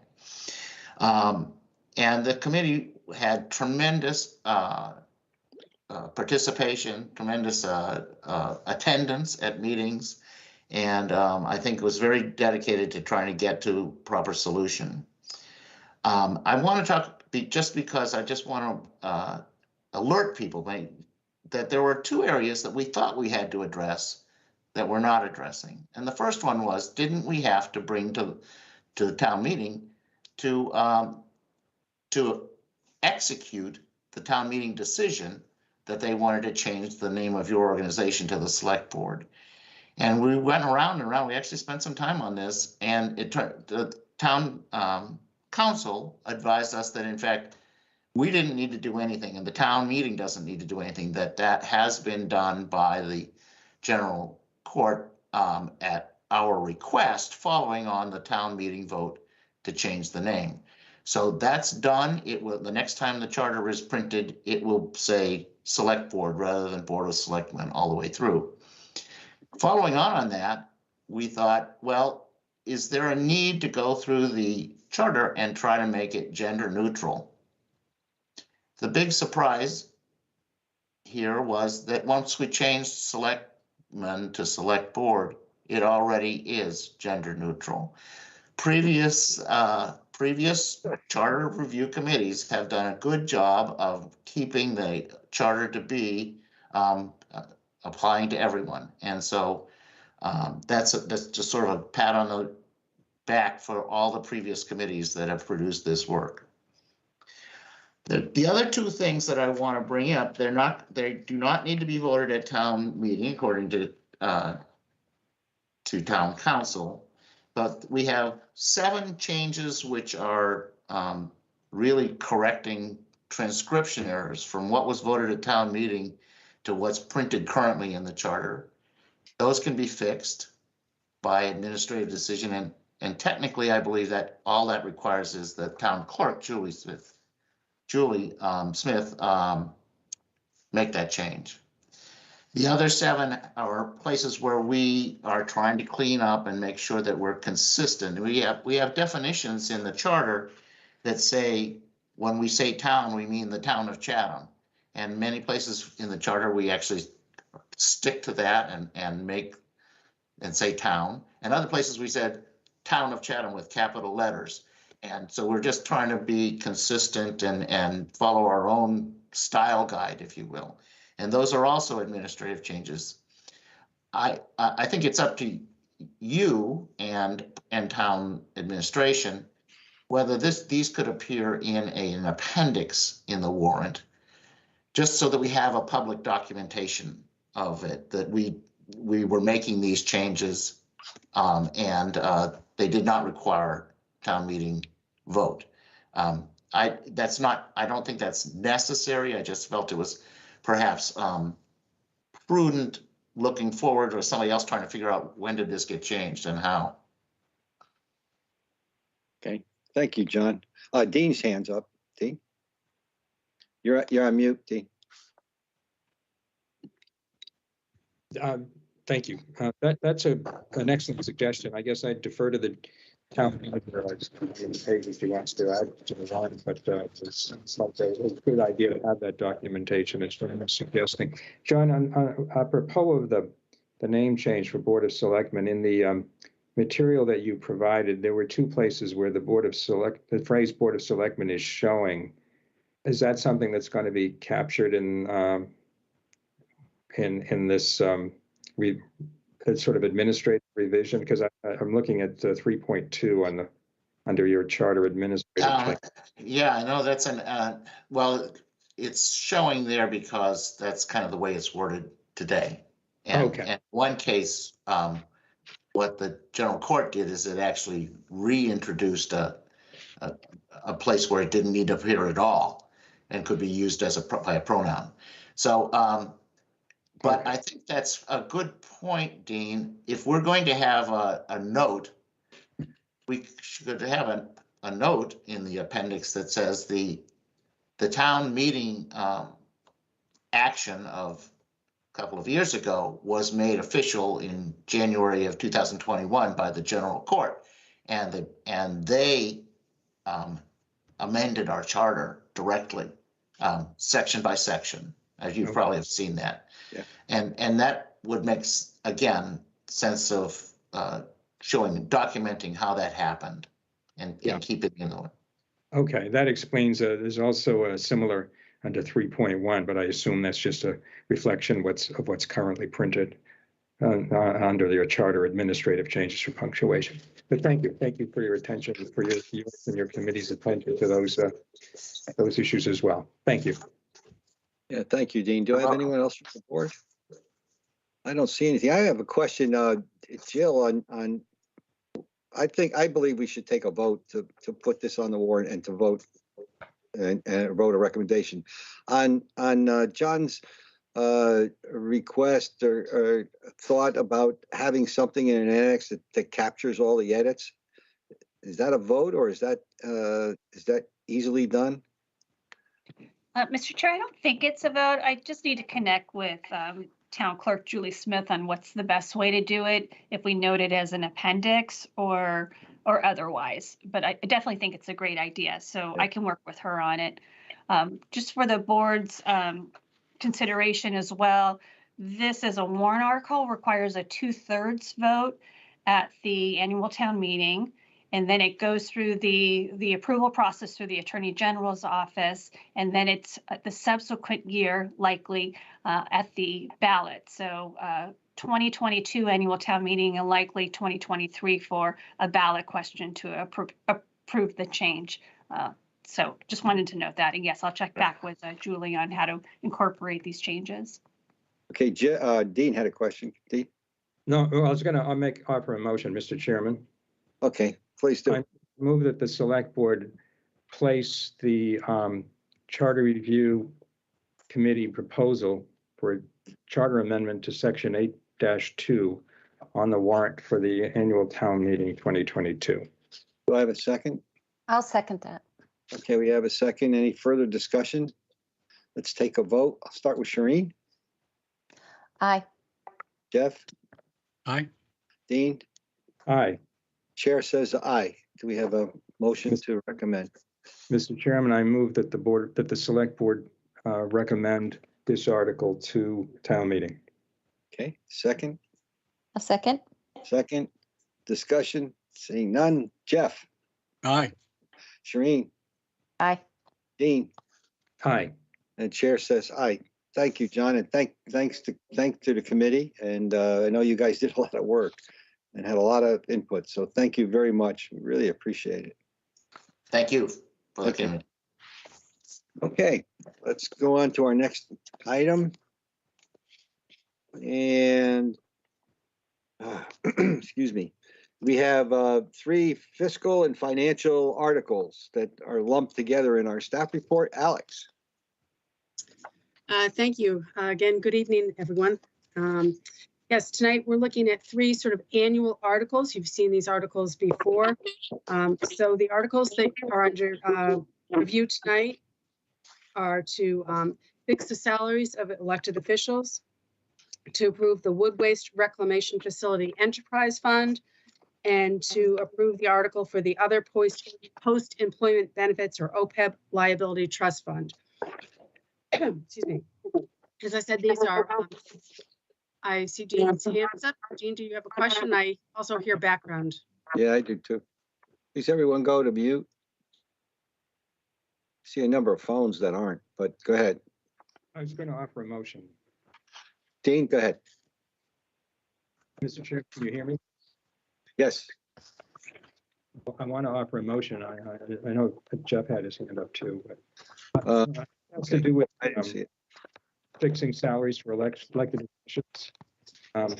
Because under state the conflict of interest law, we all have an interest in the salaries, stipends, elected officials and votes with necessity. So, and I'm going to offer two motions, one to place and one to recommend.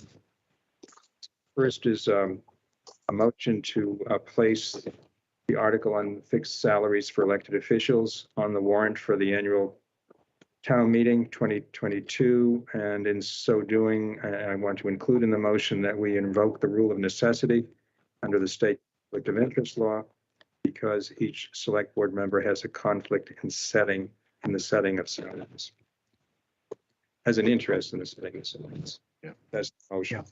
Thank you. Second. Dean. Second. Okay, no discussion. Let's have a vote. Jeff, Aye. Shereen, Aye. Dean, Aye. and the chair says aye. Okay, Mr. next one. Mr. Chairman, I offer the motion to recommend approval of this article to town meeting and so include the invocation of the rule of necessity under the state conflict of interest law, as I noted previously. Yep. Okay. Second. Second, okay, no discussion. Shereen, Aye. Jeff, Aye. Dean, Aye. and the chair says aye. All right. Next up is our wood waste Do we have to take these separately, Alex? Yes, we've asked you to place and take a recommendation vote on each of these separately. Again, just briefly, the Wood Waste Reclamation Facility Enterprise Fund is the only enterprise fund that the town has, and is a expenditure authorization of $25,000 for expenses. We do receive the lease from TW Nickerson for the operation as they operate the stump dump over there. And again, the lease goes until 2029. Okay, thank you. Can I have a motion to place and then to recommend? Dean, your hand's up. My hand was up. Yeah. Move to place. Okay, second. Second. Second, we have a second. Any discussion? Seeing none. I'll start with Dean this time. Aye. Jeff, Aye. Shereen, Aye. and the chair says aye. Motion to recommend. Move to recommend. Second. Second, no discussion. Say start with Jeff, Aye. Dean, Aye. and Shereen. Aye. Chair says aye. Next is our other OPEB benefits. Again, Mr. Chair, briefly, our other post-employment benefits trust fund for the benefit of the public who might be listening. We're happy to report that our liability has decreased due to the balance increasing in the trust fund. So that is good news. The net OPEB liability is just under 17 million right now, and that was down from about 18 million last year. And the OPEB trust fund balance is 3.1 million as of June 30th, 2020. This article is requesting $150,000 from the overlay surplus fund. So again, available funds that we have used over the past number of years to help fund this, in addition to the 1.5% reallocation from the land bank surtax. Happy to answer any questions. Okay, Dean's hands up. I have a question, Alex. I do too. In the explanation on this article, in the fourth line from the bottom, it talks about an anticipated 4% investment rate going forward. Should that be revised? Or is that, you know? That is what we had received from the financial. So we'll update that as more information becomes available, because as you know, we are expecting interest rates to increase, which is Okay, bad for bonding, but good for other things. okay. Thank you. I see Jeff has his hand up, so. Jeff? Yeah, I just wanted to revisit, thank you. I just wanted to revisit the numbers as well. 3.1, that was as of June 2021. Can we get a more recent number for what's in the plan's fiduciary net position? Can we get an updated number? We can get a number as of December 31st. I just did not have that available at this time. Yeah, cool. Thanks, Alex. Yeah. So I would approve the motion with the more recent number. That's all. Thanks. Okay. So, Jeff, you're gonna make a motion to recommend? I mean, to put Yeah, on I moved to recommend. Yeah, to place, I should say. I moved to place. Okay, second. Okay. All right, see, no discussion. Let's go. I'll go start with Jeff again. Yeah, aye.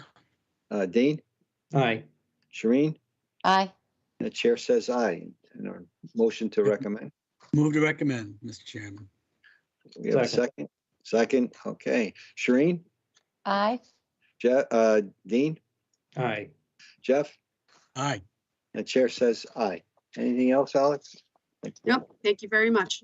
Okay, let's go on to our next agenda item, which is a general bylaw on polystyrene and expanded polystyrene foam. This was a citizen's request by Susanna Nickerson. Susanna, you're on the phone, and if you'd like to make a comment right now, you may. And this is open to all public comment. Mr. Chairman, she may need to press *6 to unmute her telephone. Okay. Looks like Susanna, *6 to unmute your phone.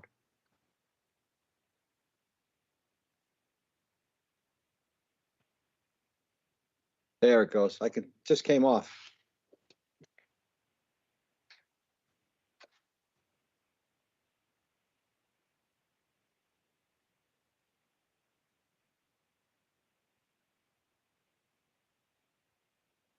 Okay, Susanna. It looks like you're unmuted.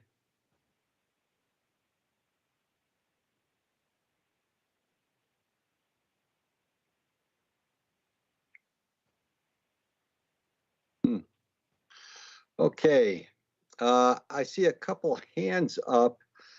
I should. This was Shauna. This was provided by Susanna. I see two hands up. Of Kristin is one of them, who's on the committee.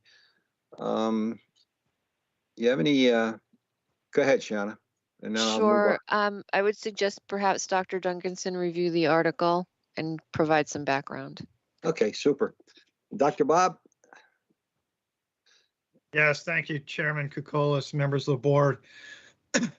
This article started a couple of years ago when Susanna Nickerson made the rounds of the various waterways-related committees and informed them of her concern over the blue foam that is used for flotation of floating docks and piers.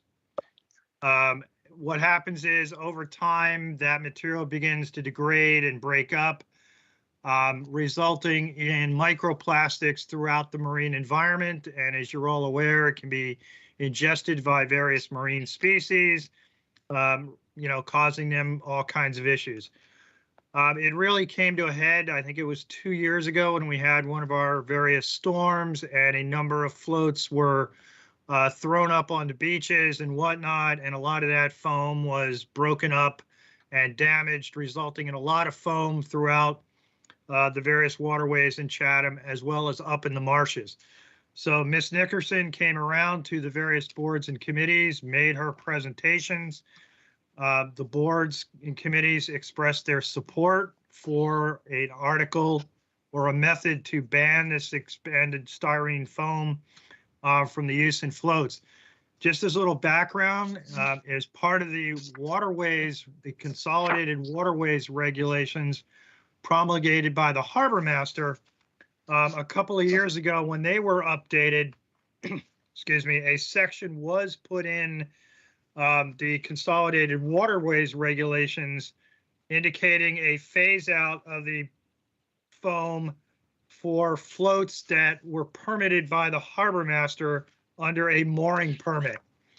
And the use of that blue foam for those kind of floats was to be phased out by January 1, 2025. However, it was recognized that that regulation does not address floats attached to a pier or a dock, only floats that are permitted by the harbor master with a mooring permit. So the committees requested that language be drafted up that would address the floats and docks that are not under the harbor master's purview and therefore wouldn't be regulated under his existing regulation. So the language that you see was drafted up in response to the last meeting of the South Coastal Harbor Management Plan in December. It was put together by staff and it was presented to the town administration for a placeholder at this year's annual town meeting. Last week, the Waterways Committee had time on their agenda when they finished up with the Waterways bylaw review to take this item up. There was some fairly substantial discussion about it.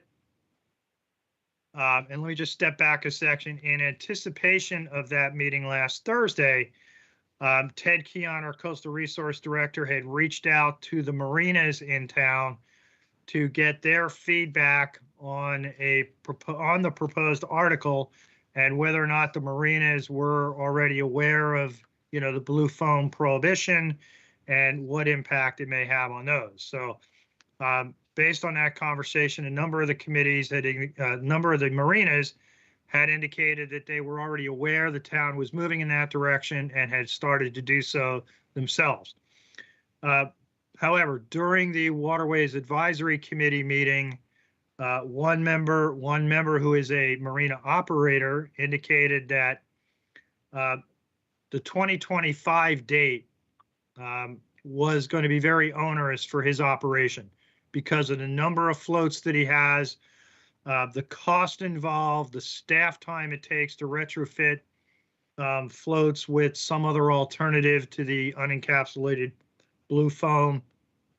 And so there was discussion about extending the deadline just for marinas. And so in response to that, staff had quickly drawn up some additional language that could be added to the article, which basically said that marinas had until January 1, 2028. So basically 3 additional years to bring their marinas into compliance with this, where private individuals still had until January 1st, 2025.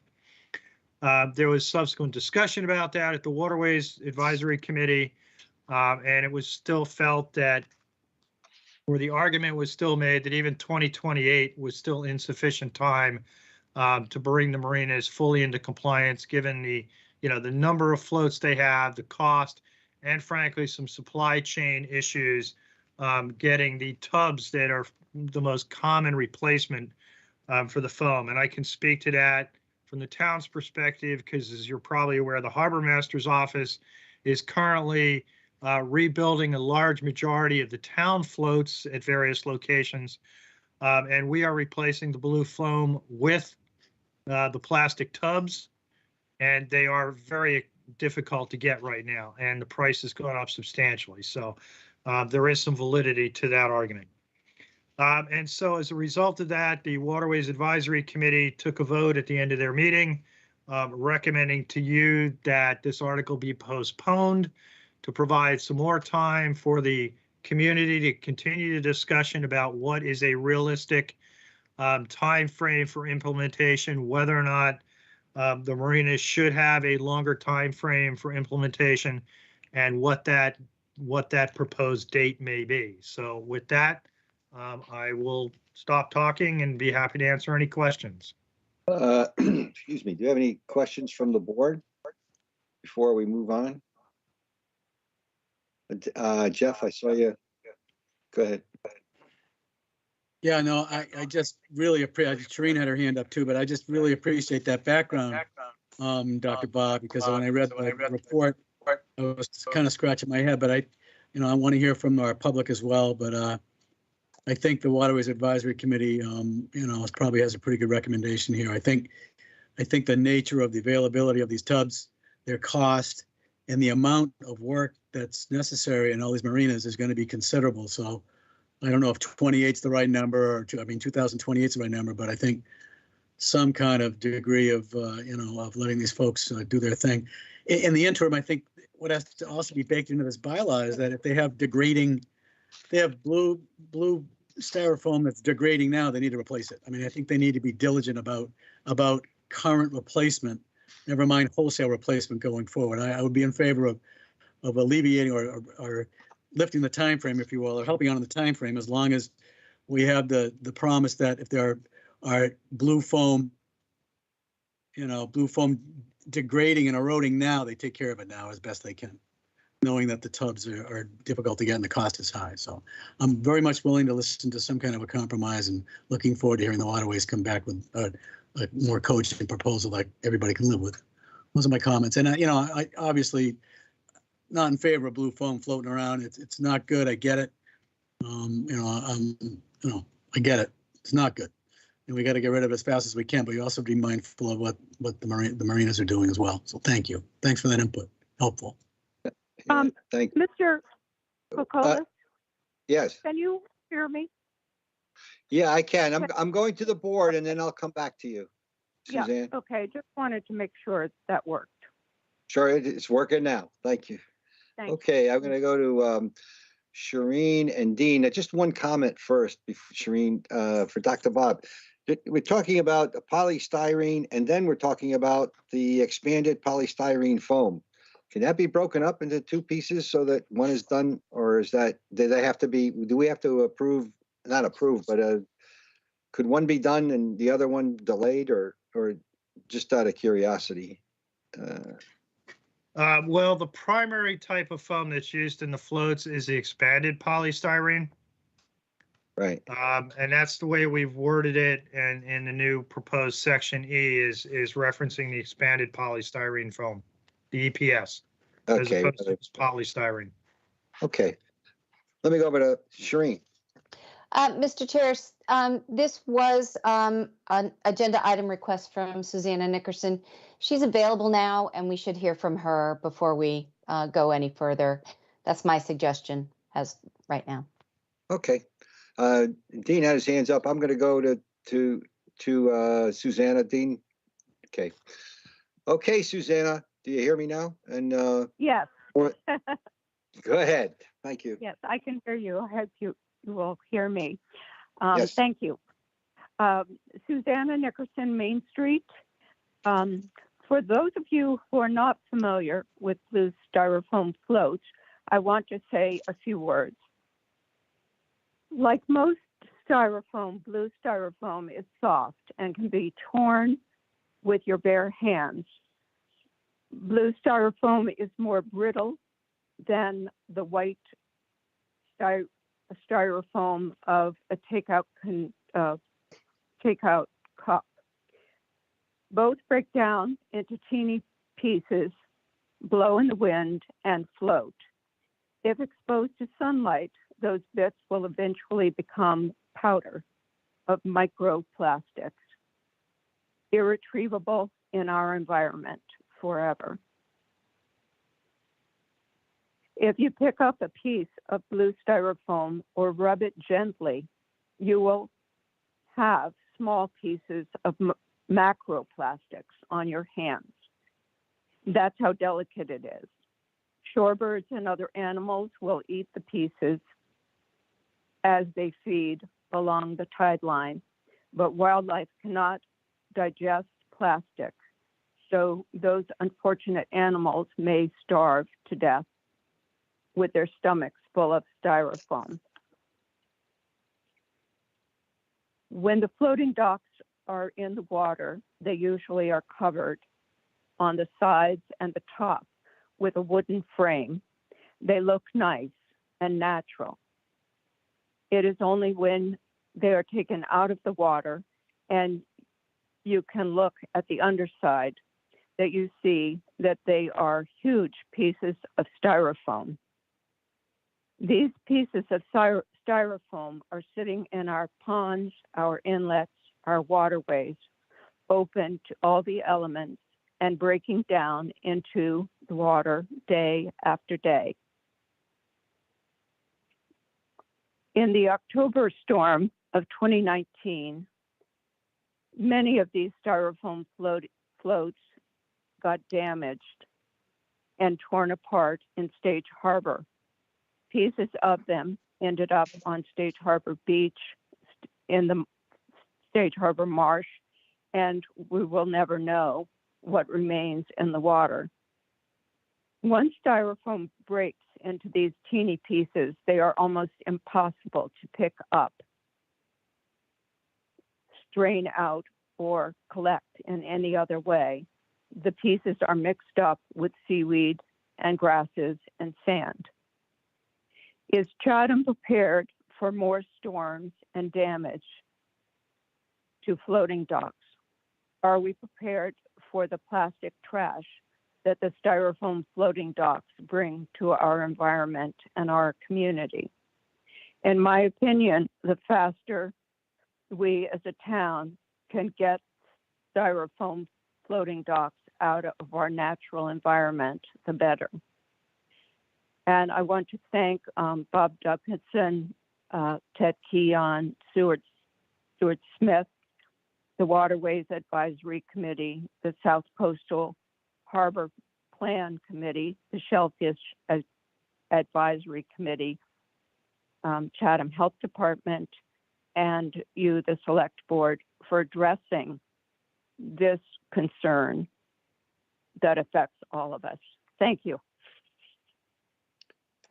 Thank you, Susanna. I see Dean's hands up, and then I'll go to the public. You're on mute, Dean. Thank you, Peter. And thank you, Susanna, for having brought this forward. I just had a couple of questions. One, I guess, is to Dr. Duncanson. Bob, do you recall when this was first drafted? And did it contain the January 1, 2025 date at that time?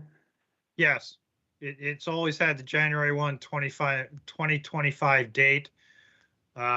What we subsequently added based on the conversations or the feedback that we heard from the Marinas that was in the version that came to the Waterways Committee, and you actually have a version that predated that one because that was done like 4:15 last Thursday afternoon. Language was added right at the very beginning, which basically said effective January 1, 2025, and then in parentheses for private single family properties, and then or January 1, 2028 for marinas and boatyards. So we tried to make the difference between private individuals and marinas or boatyards and gave him that 3 years difference. But unfortunately, there was no consensus on what that date should be. Okay, so when was this originally drafted with the January 21, 25 date? Was it 2 years ago? No, this was a result of the South Coastal Harbor Plan meeting in December. Okay, so it's recent. And it was drafted in January. Trying to get a sense of how much time people thought this should be allowed when they first drafted this. Okay, so they're basically talking about 3 years. So the Waterways Advisory Committee, when they were presented this new language, they have not been presented this new language yet, have they? With the Marinas exception, they haven't met today. They were presented this new language at their meeting last Thursday, but the South Coastal Harbor Plan hasn't seen it yet because they're not meeting until tomorrow. The Shellfish Advisory Committee has not seen it because they're not meeting, I think, for another 2 weeks or so. Okay. Well, I agree with with what Jeff said, and I suspect Shireen and Peter completely are in agreement that we should try to get rid of this stuff as expeditiously as we can. My sense is to I think the vice chair of the South Coastal Harbor Committee is on this meeting, and she may want to say something. But I saw it on their agenda also, and Selectman Metters contacted me from out of state yesterday and brought me up to speed on this. So, my inclination would be to, well, I still want to hear what others have to say, but would be to, I think we still have some time before we have to put this, take a vote to put this on the warrant. And make a recommendation. So if we could get the support of these other committees, let's see what them weigh in and see if they're comfortable with the revision or if they have anything further. That's probably the way to go with this. But thank you. Thanks again to Susanna and the work that's been done so far on this. Yeah, thank you, Dean. I see Shireen and then Jeff, and then I have a number of people in public to include Kristin Anders. Go ahead, Shireen. Yes, thanks, Peter. I know that South Coastal had voted a couple of years ago on this issue and without the revisions. And so I think it's only fair that both those committees see the revision and discuss it. I think one thing that you might want to add into this is as docks are replaced, they were replaced with new versus maintained, or, maybe that's a way that it's phased in on an easier way, that is, rather than making them all be compliant by, let's say, the 2028, that it's as you go along and replacing the docks, you replace it with that appropriate thing. However, that's just a debate for committees to have. I'd like to hear from them, and then I'd take a vote, but I'm not prepared to vote tonight. All right, thank you, Shireen. And back to Jeff. You're done? Okay. You're on mute, Jeff. Yeah, I totally echo Select Person Davis's last comments. Totally echo. It's totally appropriate. Thank you. Yeah. Okay. Thank you. Let me start up. I have Kristin, Tom, and then Otten. And let's start with Kristin Anders. Welcome, Kristin. Thank you very much. Gosh, I had a big, long speech to give, but thank you to Dr. Duncanson for filling you in on the background. So I will, and also for Susanna's comments. So I will spare you the background. But yes, the Harbor Committee has been concerned about this issue for over 2 years.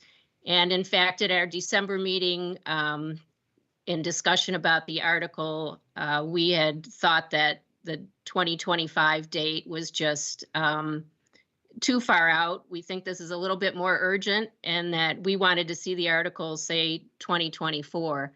But I think that I appreciate you waiting for putting off your vote this evening so that we can further discuss it.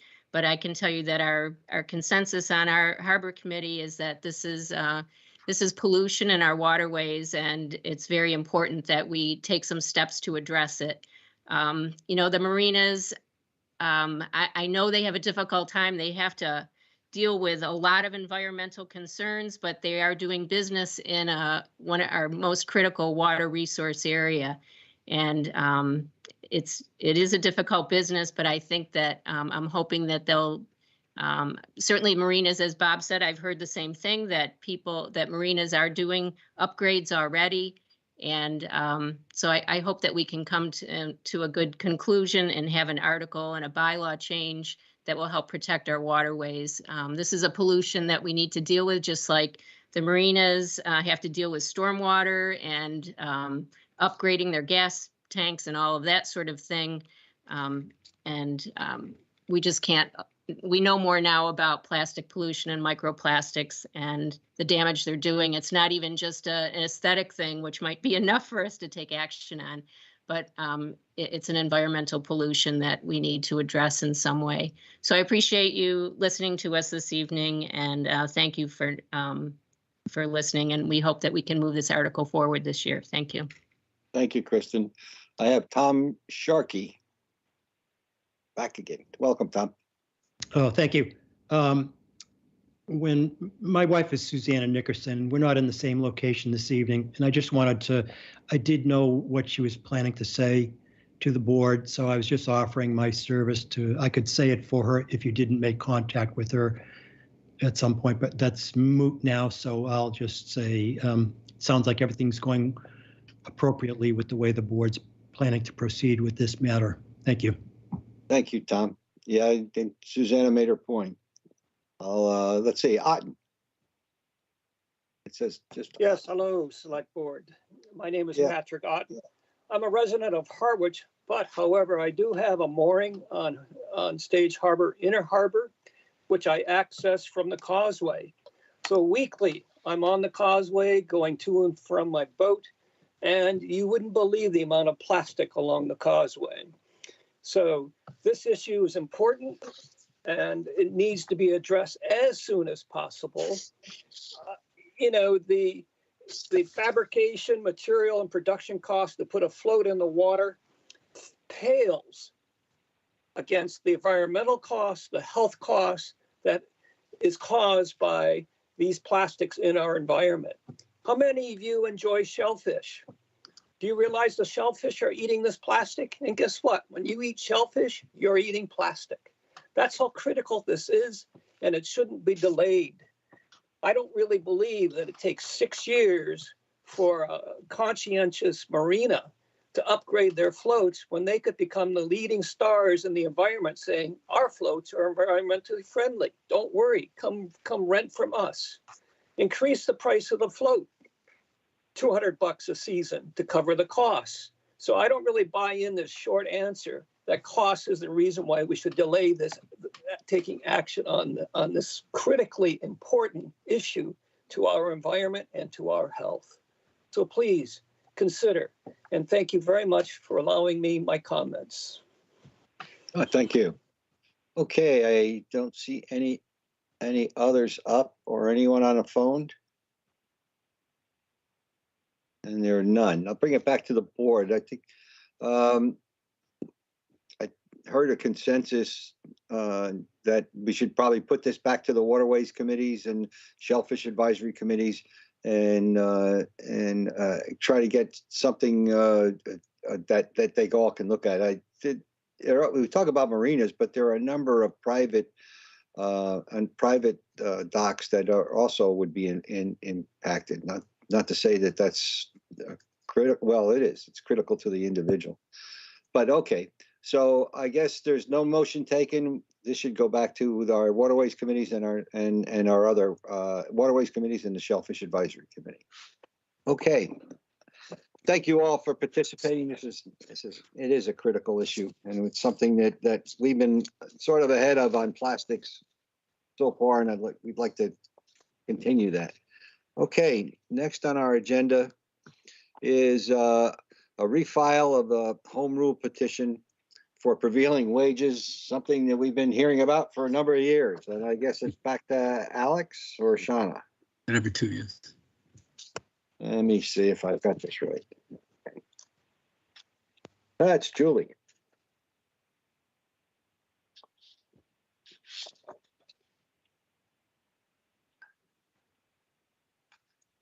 All right.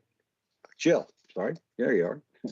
Sure, I'll take it. Okay, I can take that. The board and the community has seen this petition for a few years, and we were notified by Sarah Peak's office that the home rule petitions that were filed at the last town meeting, that was in June 2021, may expire in the legislative session. And so soon after town meeting or right before town meeting, I might have that backwards, but nonetheless, there was a suggestion that we refile all of the home rule petitions if the board's amenable to it. And this was the first one that we put forward to refile. And again, if you see the draft warrant article, it's been, I think it's been 3 legislative sessions, certainly starting back in 2015.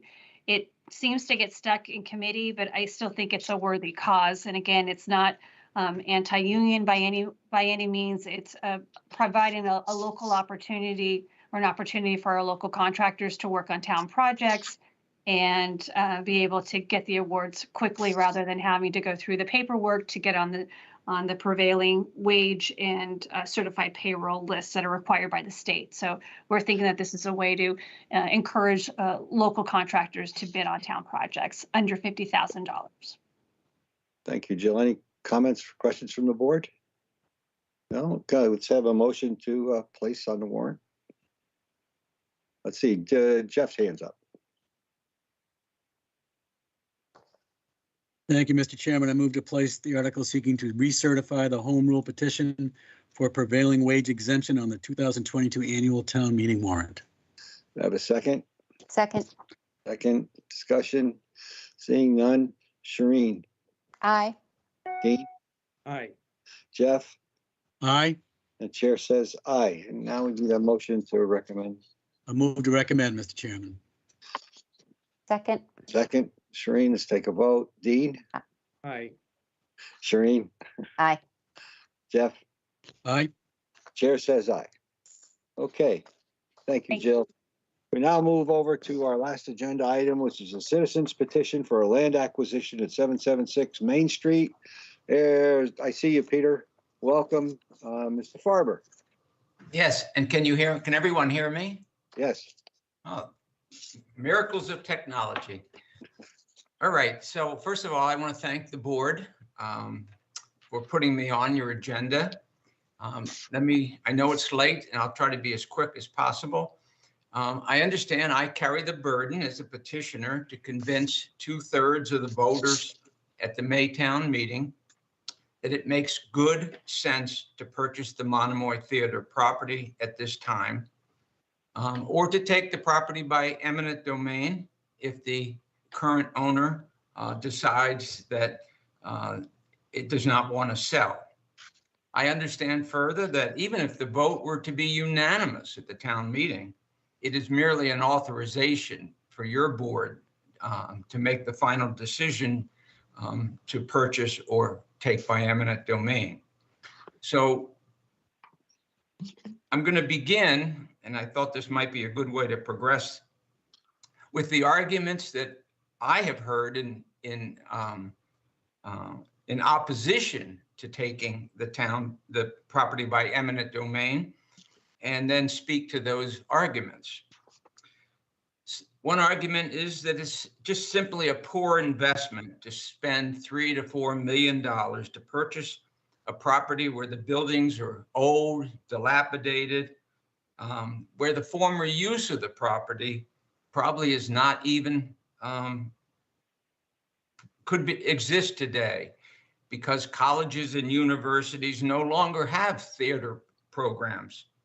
Students are not interested in the performing arts. And so all we would do would be to create a situation that the theater would never be used. I'm certainly not competent to speak on what's going on in the universities and colleges in this country relative to student interest in the performing arts. However, every Sunday when I pick up the New York Times, I see a section it's called Arts and Leisure. And it's absolutely brimming with projects that are being undertaken by people, young, old, middle-aged, that are in this field. So somebody is interested in the performing arts, and I suspect that it will continue in the future. And so it comes down to whether we as a community want to provide that opportunity, or I should say, continue to provide that opportunity. The other thing, though, is it's not merely theater. It could, once you have a community theater, it's available for music, comedy, speeches, debates, and all manner of public performances. A few years ago, my wife was a member of the Chatham Booster Club, and they put on a program one night at one of the rooms at Chatham Bars Inn, and it was a comedy night. And I have to say, it was just absolutely wonderful evening. And I've never laughed so hard in my life. So whether it's a youngster who wants to play the fiddle, or it's a comedy, or it's a public debate. Once you have a theater, the people will come, the performers will come. I'm sure of that. The next argument is, well, the cost of purchasing the property is only the beginning. The buildings require immediate repairs and renovations. And with all buildings, maintenance is required, and those costs will be significant, imposing a continuing burden on the Chatham taxpayers. I will make the following comment to address this argument, and I believe it's true. No one has ever regretted the purchase of property in Chatham, nor spending money to repair, replace, or renovate buildings thereon. This is the preeminent town on Cape Cod, and the properties will always be valuable, will always continue to appreciate, and it's a good investment for the town to purchase this property. Once purchased, it will be owned by the town 50 years from now, 100 years, 150, 200, forever and ever and ever. So whatever the cost today is, if it's spread over that time frame, it becomes almost infinitesimal. The other thing is that the property, I estimate its value at $3.5 to $4 million. It was purchased for $3.65 in 2019. That cost will be spread over the entire tax base of the town. And I don't need to tell you that that is a significant base and ever increasing. If we take the hypothetical of a family that owns a property worth $600,000, the purchase of the Monomoy Theater property, even if absorbed in a single fiscal year, that will result in that family paying less than $300. That is equivalent, as we all know, to a week's groceries at the Chatham Village Market, possibly a month's worth of gas at the Cumberland Farms, or any manner of other items that we purchase day in and day out that add up to $300.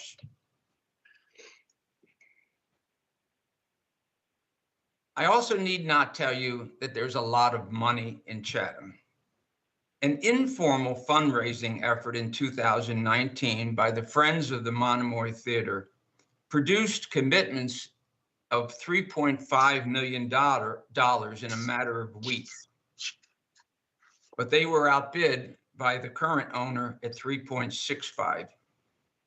I have no doubt that a concerted effort to raise funds to repair and renovate the buildings on the property will be successful beyond all expectations. I also know there's considerable talent in Chatham in terms of architects and builders, contractors, all of who would love, I'm sure, to devote their efforts for reasonable financial concerns and have their name associated with the renovations of these buildings. I have watched the buildings that the current government or select board and prior select boards have built in Chatham, and I've been very impressed with the efforts. I would say very simply, Chatham knows how to build buildings, repair buildings, and take care of their buildings. The next argument would be, well, there's nothing special about this property. It is better left to private development. There is nothing unique here. Let the private developer go his way and we'll see what happens. Wrong. The property is located in a part of the town already devoted to many public uses. There's the community center, Veterans Field, the playground next door, the elementary school, the fire station, all within walking distance of the Monomoy Theater property. I can envision an evening in July when a family comes to Chatham and some members go to the baseball game. Others walk up the street to the Monomoy Theater to see a production, and others walk down to the library or to shop on Main Street. The theater will undoubtedly draw visitors to Chatham on a regular basis who will spend money here, support the existing businesses, and result in the encouragement of other businesses to start. And again, we're not just talking about performing arts, visual arts as well. So the town could rent or allow for people to put up small buildings or occupy little spaces where they show their artwork, and they too could benefit from the area. Now we move on to the 800-pound gorilla. The present owner of the property, Chatham Productions LLC, obviously purchased this property to make a profit. The owner will not accept an offer from the town that is under what they think they can achieve through development of the property. And undoubtedly, they will exercise all their legal options to contest an eminent domain taking, hiring the best legal talent and expert witnesses to contest whatever the town offers as a pro tanto award. The town should not fear this. Litigation of this sort is not to be feared. Eminent domain takings are entirely justified under the federal and Massachusetts constitutions. The only requirements that must be met are that the taking must be for a legitimate public purpose and the landowner must receive just compensation. Examples of eminent domain takings are far too numerous to mention. Two come immediately to mind: Central Park in New York City, the Cape Cod National Seashore. Recently in Brewster, the town meeting voted to authorize the town to take the Cape Cod sea camps, but in the end, the owner and the town agreed to a purchase. I would venture to guess that no one would contest that the acquisition of properties in the past through eminent domain for legitimate public purposes should not have been made, whether it be Central Park, the Cape Cod National Seashore, or any of the other numerous public takings. The town should not fear the repercussions from an eminent domain taking. Just compensation requires the payment of fair market value for the property, nothing more. Dilapidated buildings on a property actually reduce the value of the property. Development potential can increase the value of the property, but only where the landowner provides evidence that the court finds that it's reasonably likely that the landowner will obtain the necessary permits to develop the property as he or she suggests they might do. In this case, the landowner has not obtained the special permit necessary to develop this land, this property for single-family residences. Under well-established law applicable to special permits, the Zoning Board of Appeals holds considerable discretion as to whether to grant a special permit or not. And the cases are few and far between where the ZBA or the exercise of its discretionary authority has ever been overturned by a court. This town will not make the mistake that it made in the mid-1990s when it took the golf course at CBI.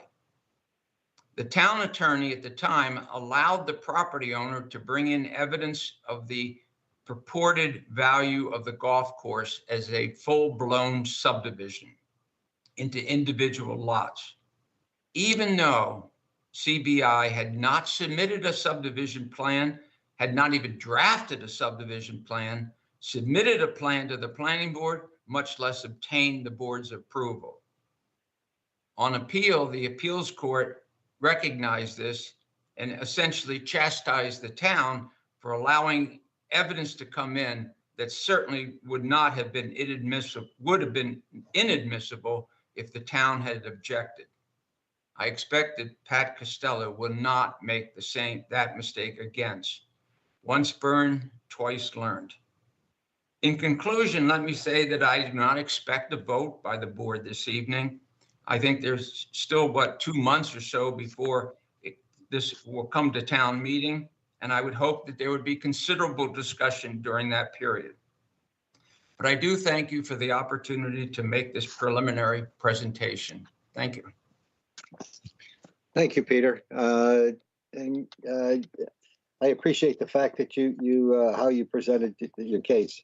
I'll open it up to the board a little bit, but I want to make just a couple of comments. I normally don't do this, but I think I will, and I'll try to balance. Basically, the question about colleges and they're not interested in arts and music. I agree with you. That's not the case at all. You go look around. I don't know about the whole country, but I'm talking about our immediate area. Where you look at in the Boston area, I can think of 5, 6 major universities that have arts and music programs that are renowned. They're known throughout the entire country. The other side of that is, though, a number of them have facilities that they use, either new or have been around for quite a while, that they use within the university. But saying that, we're talking about the summer, and in my mind, I always miss the fact that we don't have summer stock. Let's call it that. Whether it's the college kids or not, there's always an opportunity, and number of universities in our mounding area too, with different states would say. So I understand that. The way the petition is written, it says for municipal reasons, and then it gives another thing. Never really says theater. And it doesn't say housing, because you said specifically, I remember in an article in the Chronicle that this does not include housing, which I understand what you said. I think I understand why you said it. On cost, this is the one that bothers me. In 2019, 3.65 million. I get it. We've seen a dramatic increase across, in the pandemic and whatever. Whether or not it's $4 million, it would be 4.5 or whatever. It's not going to be cheap. The next point is it's not for sale. Well, maybe it is. I don't know whether the individual would sell. And I understand what you said about eminent domain, but if we go through that we're going to pay a considerable amount of legal fees, whatever that would be. But I understand, you probably understand that better than I. So, I mean, those are my just thoughts as I'm thinking about this. And it's hard for me to say we just go run with eminent domain, because the first thing I thought of was what you brought up was CBI, and that cost the town a considerable amount of money, and that was before me.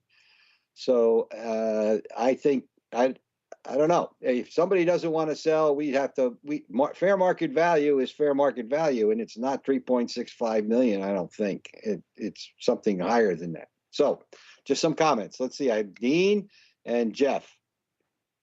First, Dean. Thank you, Mr. Chairman. Thank you, Peter. Nice to see you for your presentation. I have to be careful how I express this, because I looked at the petition and there are some good people that have signed it.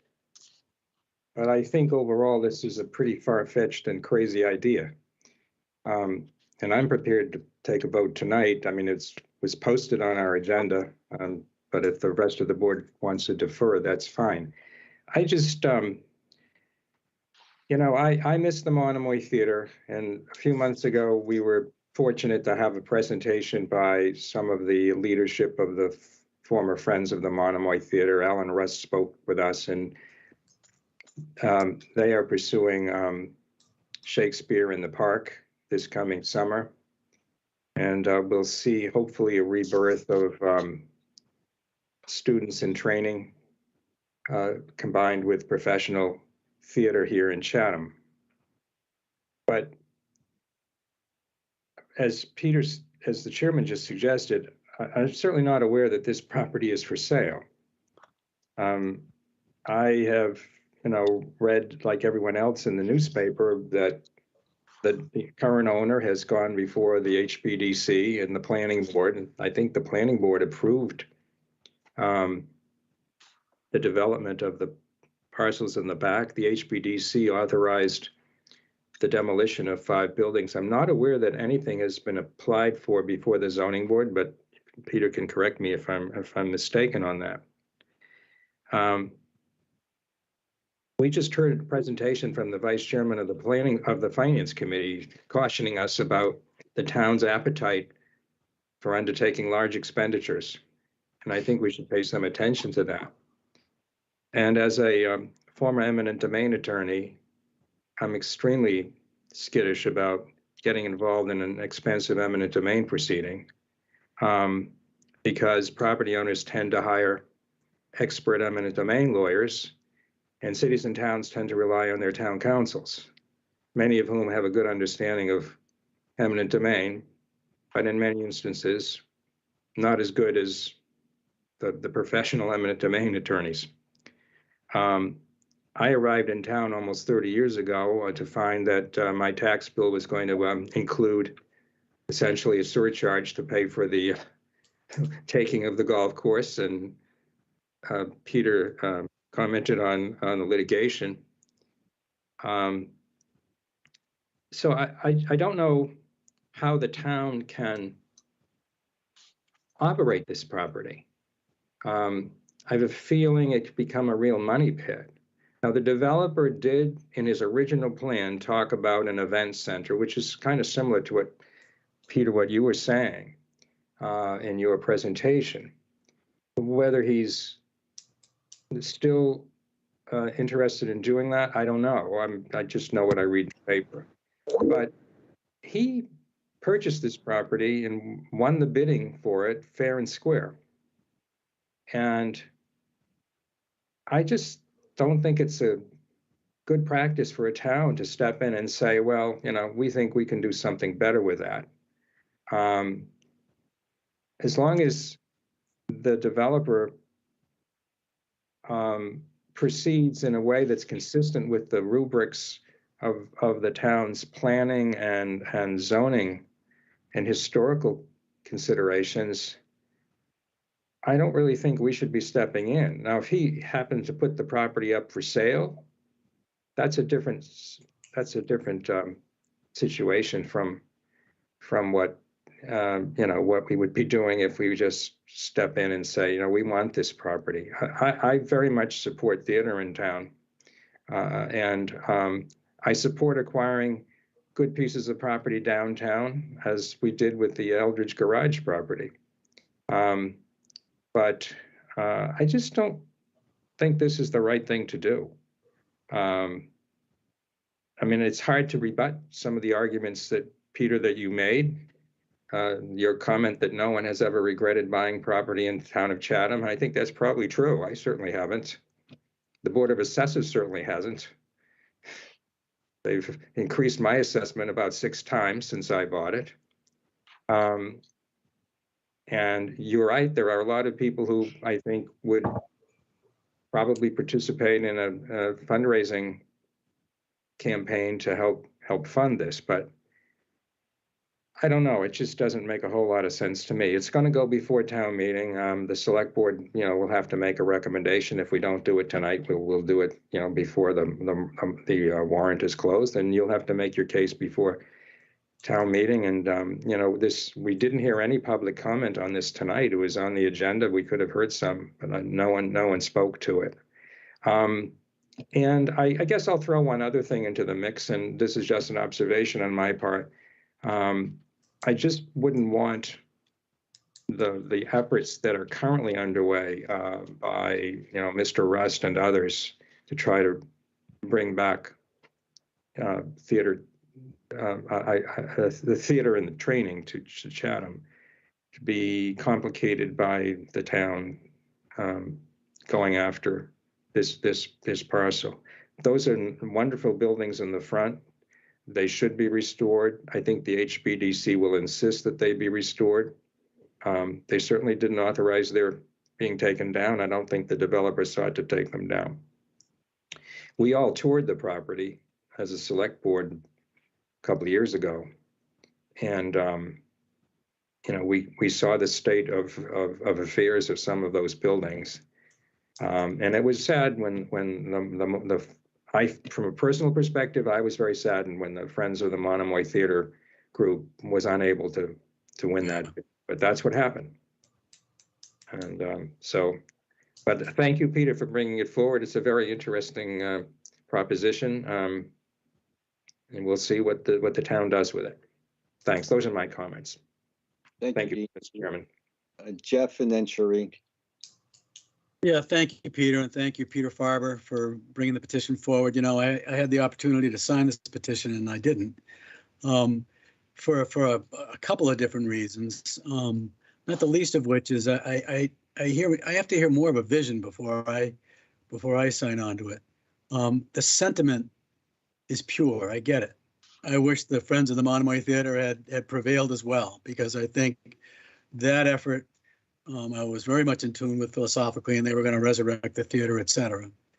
But kind of, that horse has kind of left the barn. We was sold. We've got a developer now making plans for the town to jump in now, neither try to make a good faith effort to purchase it. First of all, as Dean noted, it's not for sale. And second of all, to take it by eminent domain, I've lived through it. I understand it. It's fraught with expense.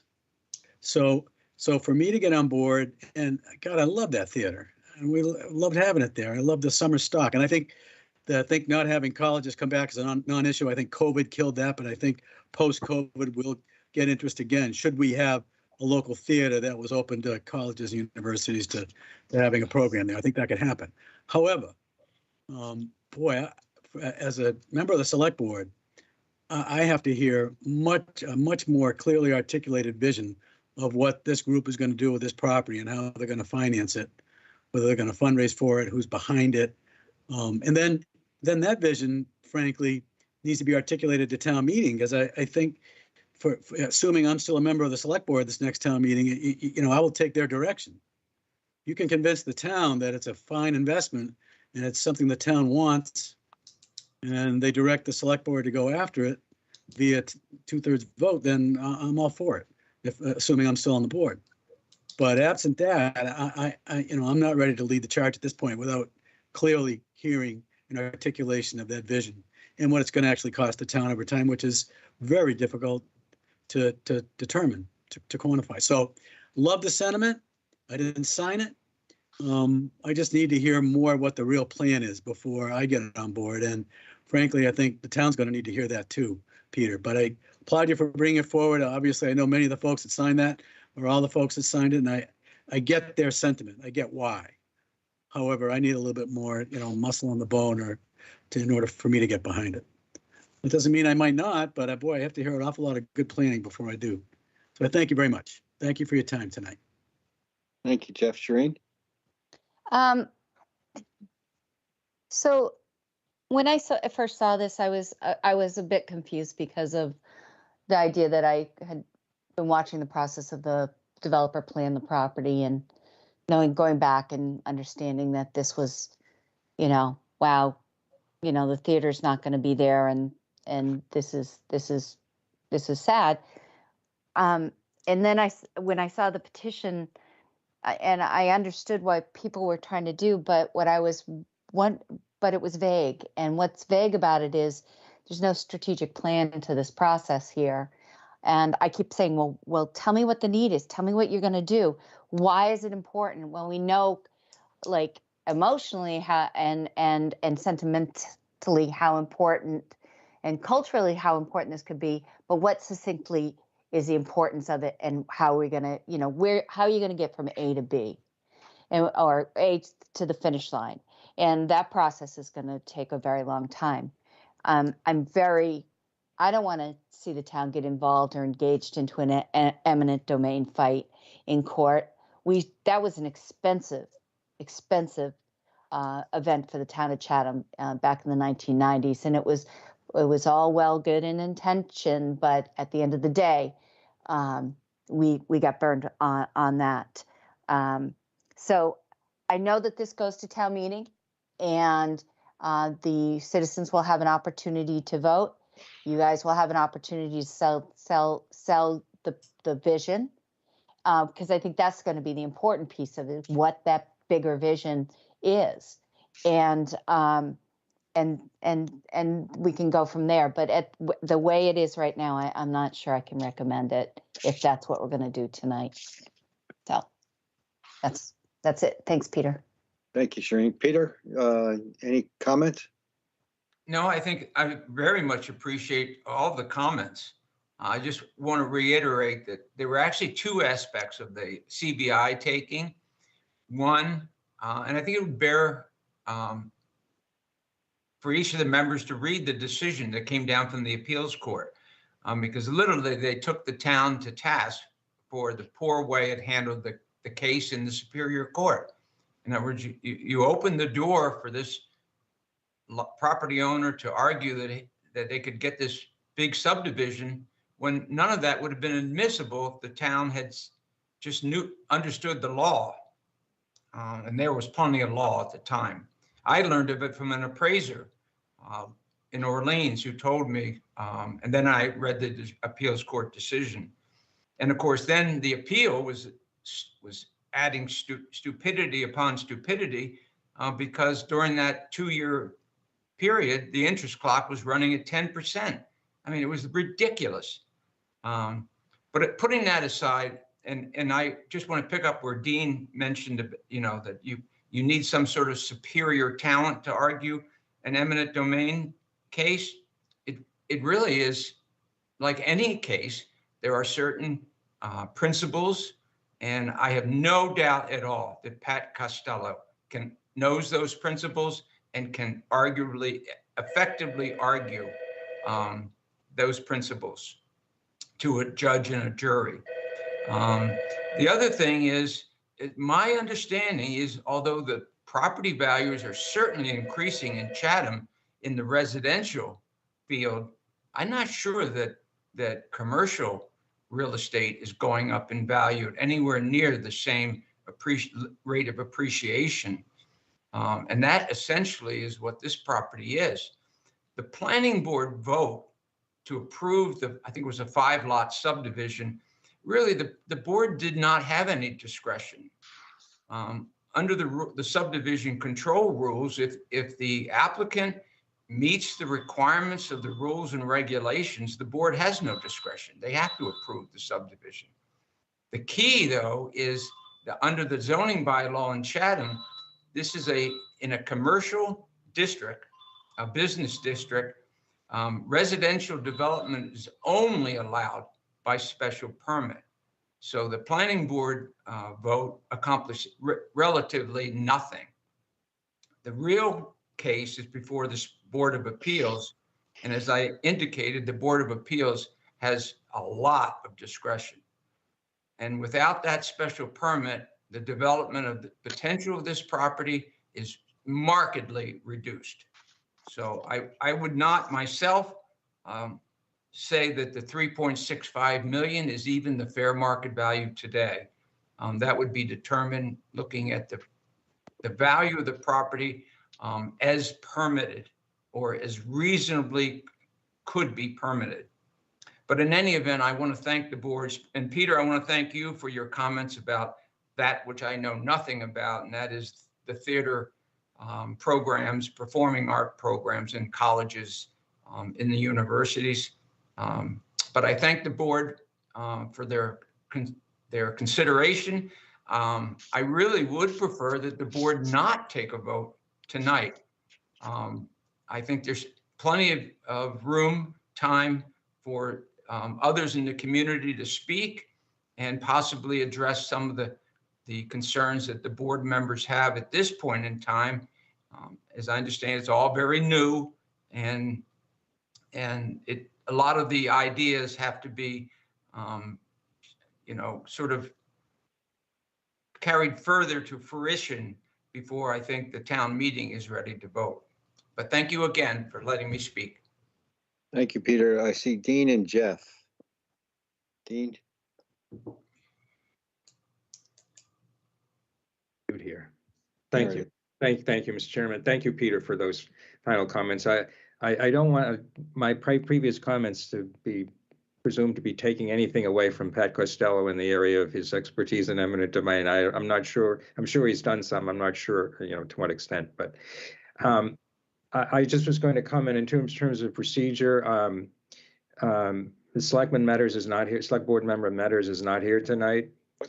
He might want to weigh in on this. We could always submit this to town meeting. Well, it's going to town meeting anyway. We could always have no recommendation to town meeting and let town meeting weigh it up and down, given the nature of this. Or we could have an affirmative or a negative recommendation or a split recommendation. So I certainly, notwithstanding what I said earlier in my opening remarks, I'd be happy to defer this. We do have some time. I don't remember what the cutoff date is for when we're going to have closed the warrant, but we do have some time. And if we do take that time and Peter wants to take the opportunity to elicit support or explanation from others, then we would have an opportunity to hear from those folks as well as people who don't think it's a great idea. So that's where I'm at on that. I don't think we have to take a vote tonight. Thank you. Thank you, Dean. And if I'm not mistaken, I think our closing date is March 22nd. We have a host of articles that we're going to have to go through. Doesn't mean that we have to make a decision tonight. Well, let me let Jeff talk and then we can get back to that. Jeff? And I won't belabor the point. I think it's, I would prefer to have it deferred so it can percolate a little bit and see what kind of, what percolates, both pro and con. I want to hear a little bit more discussion as well. So I prefer, not to take a vote tonight. Thanks. Okay. I agree, Peter. Okay, thank you. That's good. Thank you, Peter, for bringing this forward. I don't think we need a vote on this tonight. Although I think March 22nd is the date, so we don't have a lot of time, and we have a number of articles that we have to go through, like all of our home rule petition articles. Oh, Jill is on. I'll let her speak to that. You're correct. March 22nd is the anticipated closing date of the warrant. Okay. So I get the sense of the board that we won't make a decision tonight. We know it's going to be on the warrant, and we'll bring it back to you, Peter. Okay. Okay. All right. Thank you very much. Appreciate it. Night too, Miss Summer Theater. Okay. Miss Summer too.